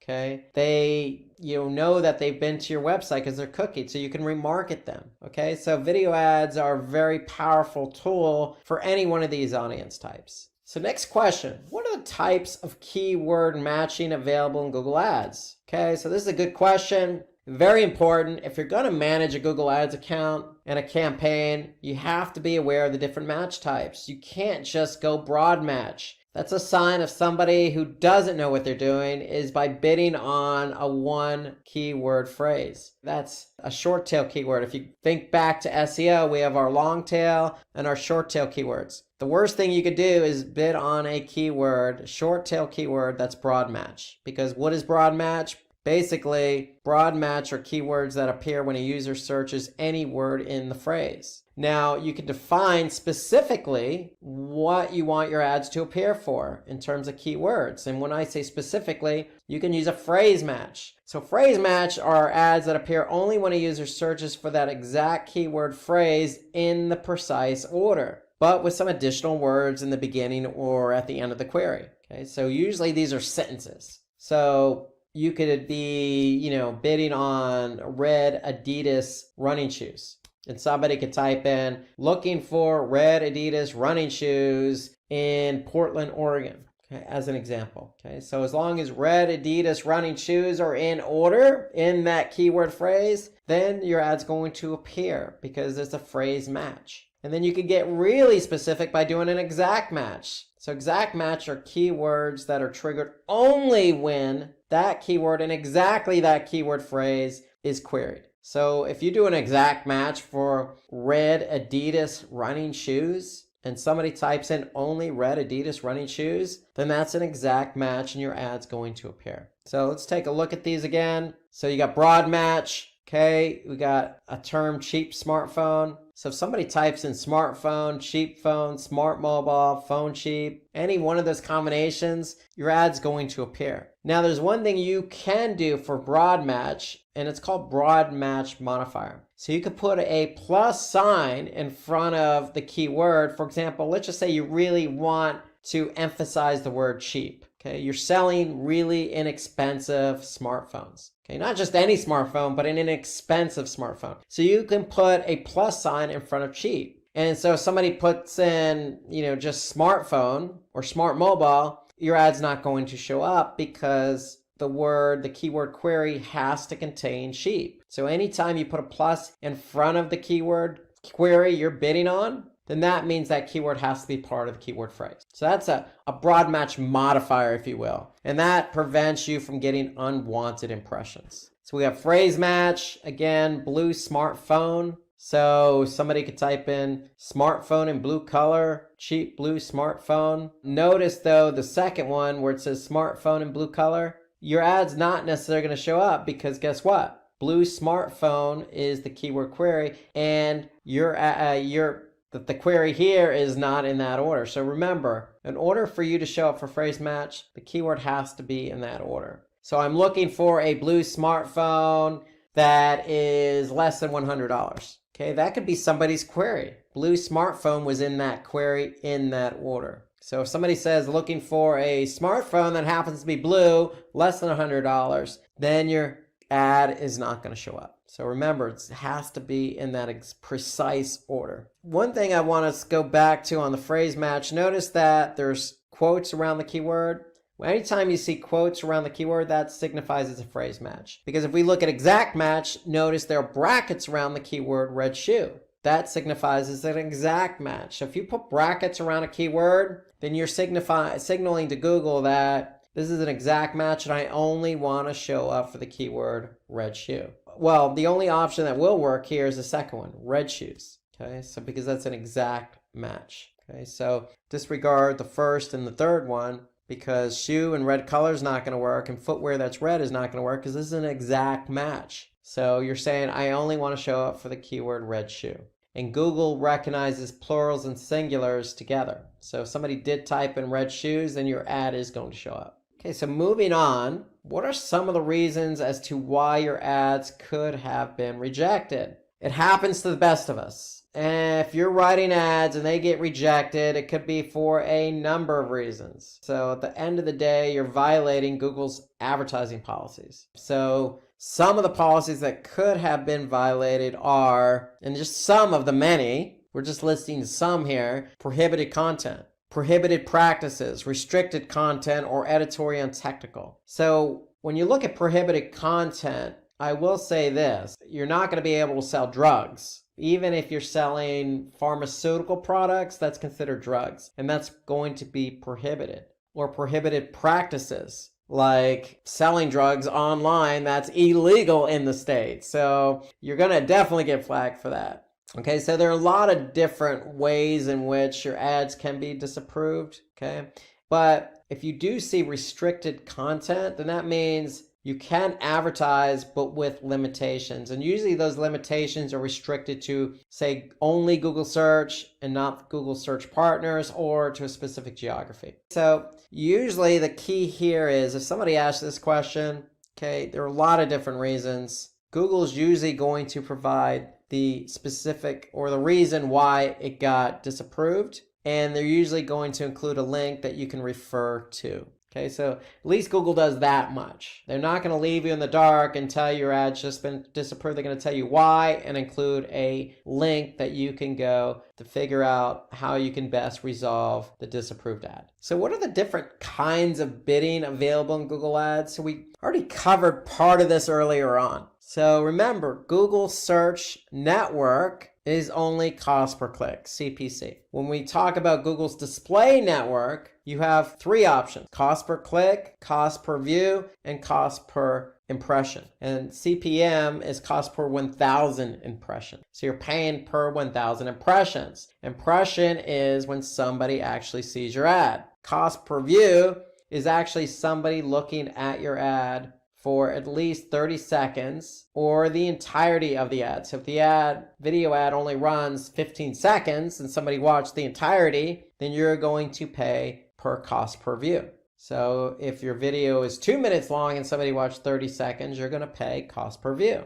Okay, so again, let's go through these. Cost per click. It just enables you to set up a maximum price on the cost of somebody clicking on your advertisement. You only pay when somebody clicks on your ad. Okay, cost per view Again, this is the default method to set the price you'll pay for your video ads. Okay, you only pay when a viewer watches your video advertisement for at least 30 seconds. And then cost per 1,000 impressions. So this is the amount you pay each time your ad is displayed in the search network. And you pay for impressions that are generated for your ad, and you're paying for every 1,000 impressions. So the M is actually the Roman numeral for 1,000. So that's where the M part comes in. So you're paying for 1,000 impressions. So every 1,000 eyeballs, you're going to pay a price. And so cost per impression is good for brand awareness. If you're trying to generate a lot of eyeballs onto your brand, then you'd want to go with a CPM model. Okay, so question 18, what are some automatic bidding strategies? So let's define automatic bidding strategy. Automatic bidding allows Google take over. Okay, not you. Google's taking over, and they're the ones setting the bid amounts automatically.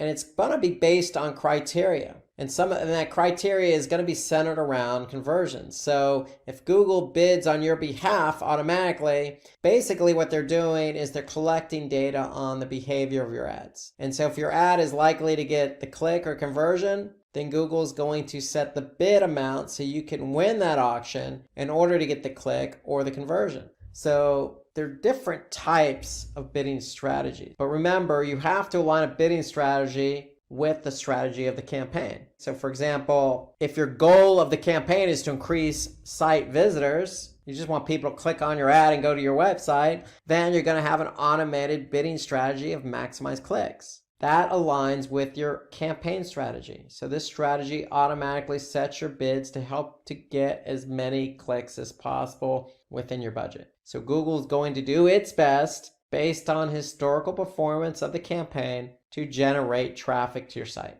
That's the goal. That's the bid strategy. Okay, let's take a look at some others. So, hey, the goal of our strategy campaign is to increase visibility. So that's an easy one. Remember, cost per impressions. Hey, we want to maximize how many people look at our ads. Okay, so target impression share. So this bidding strategy allows your bids to show at the top of the page. Okay, so you're getting the impression so people are able to look at your ad. Okay, so you're telling Google, hey, I want to be shown at least 50% of the time when somebody types in a keyword that I'm bidding on. So they're going to make sure that they meet your target impression share of 50%. So they're going to set your bids automatically to make sure your ad shows at the top of the page so it's seen at least 50% of the time. That's the goal of the campaign. That's the bidding strategy goal. We set up a campaign to drive conversions. So there are a couple of bidding strategies against conversions. So target CPA. So this strategy sets a search or display bid to get as many conversions as possible, but there's a caveat here. Cost per acquisition is what CPA stands for. So we're trying to get as many conversions as possible, but at a certain cost. For example, if I'm selling t-shirts for $10, do I want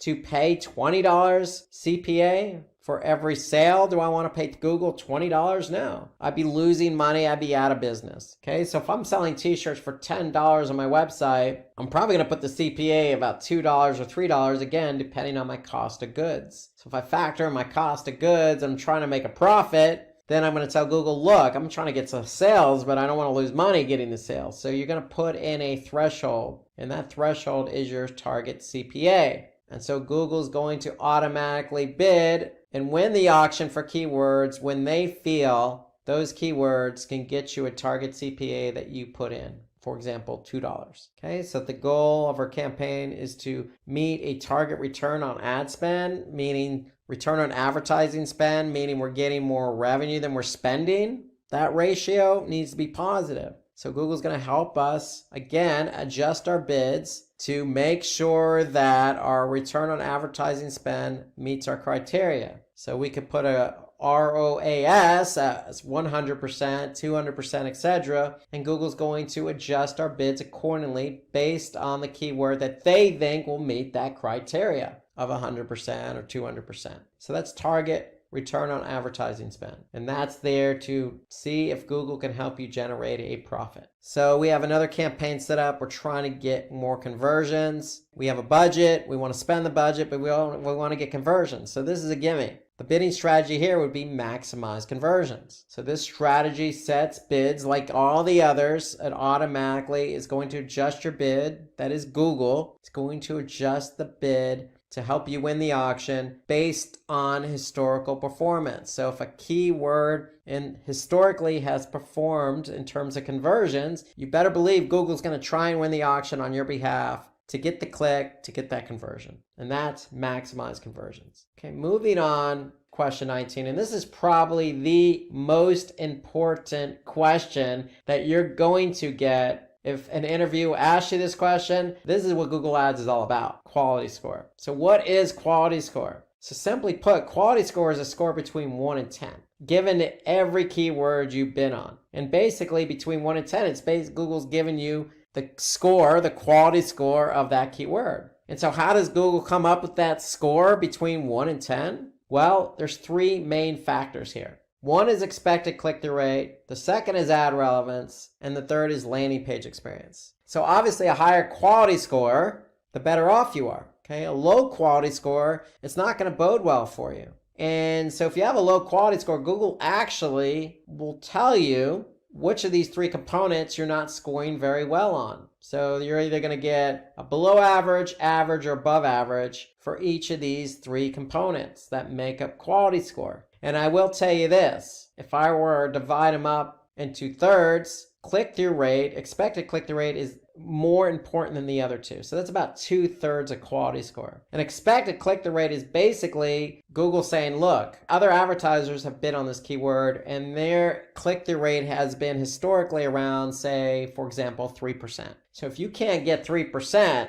then your quality score is going to suffer. Ad relevance is simply, does the ad or is the ad relevant to the keyword you're bidding on? Likewise for the landing page. But the landing page experience is a little bit more subjective because the landing page has to load well, fast, no pop-ups, a lot of external links, nothing spammy, no ads being served up. So a lot of factors in landing page experience. Google wants to make sure if somebody clicks on your ad that they're going to have a good experience when they land on that page. And so quality score is so key here. It is very key because if you don't have a good quality score, the repercussion means you're going to have to bid higher because quality score times bid equals ad rank. So for every auction, whoever has the highest ad rank is going to be at the top of Google search results. So if you have a low quality score, let's just say 1, and you're bidding $4 on that keyword, then your ad rank is 4. 1 times 4 is 4.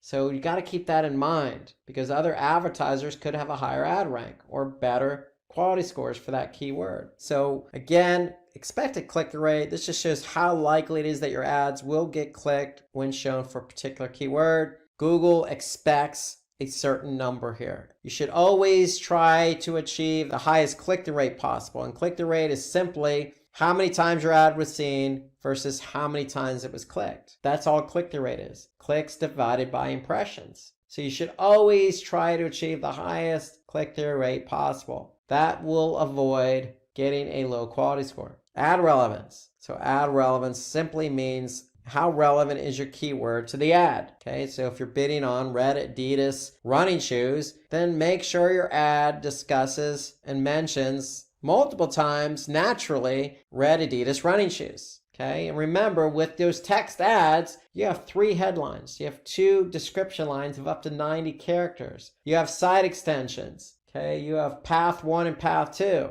That meaning you can add additional keywords to the end of a URL. So you have lots of opportunities to make sure the ad is relevant to the keyword. And then landing page experience. Again, this is a little subjective, but hey, Google's going to use landing page experience to estimate how relevant and useful your website's landing page will be to people who not only click on your web, but land on that page. So does that page load fast? Does it have any unnecessary pop-ups? Does it have some quirky external links that look spammy? Okay, you got to take all these things into consideration and think about the end user here. And then last question for search engine marketing. So what are the hallmarks of a good PPC landing page? So going back to landing page experience, this is a good segue. So you always want to make sure you have an attractive and powerful headline on the page. Remember, it's got to be a nice flow. You're bidding on a keyword. Somebody types in the keyword. They see your attractive ad. They click on that attractive ad, which has the keyword in it. They click on the ad, they go to the landing page. They want to be able to see something very similar to what they typed in, the ad they saw. They want to be able to see it seamlessly on the landing page. And so that attractive and powerful headline should include that keyword. Should also have persuasive copy that can convince prospects to convert. To me, bullet points always work here. Simple bullet points, easy to read, easy to understand, easy to just convey the positives about what you're trying to sell or convert. Have engaging media like videos. Videos always help because they're interactive. It keeps people engaged longer. Or have some really good images. Don't just go stock photography.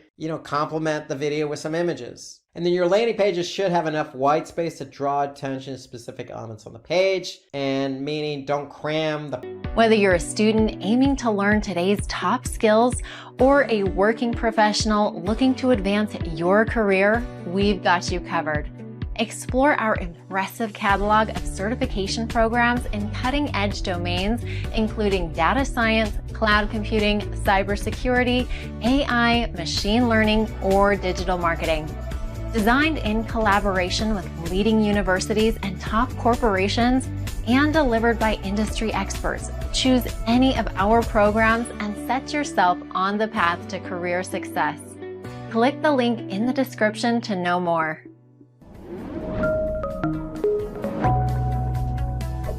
Hi there, if you like this video, subscribe to the Simplilearn YouTube channel and click here to watch similar videos. To nerd up and get certified, click here.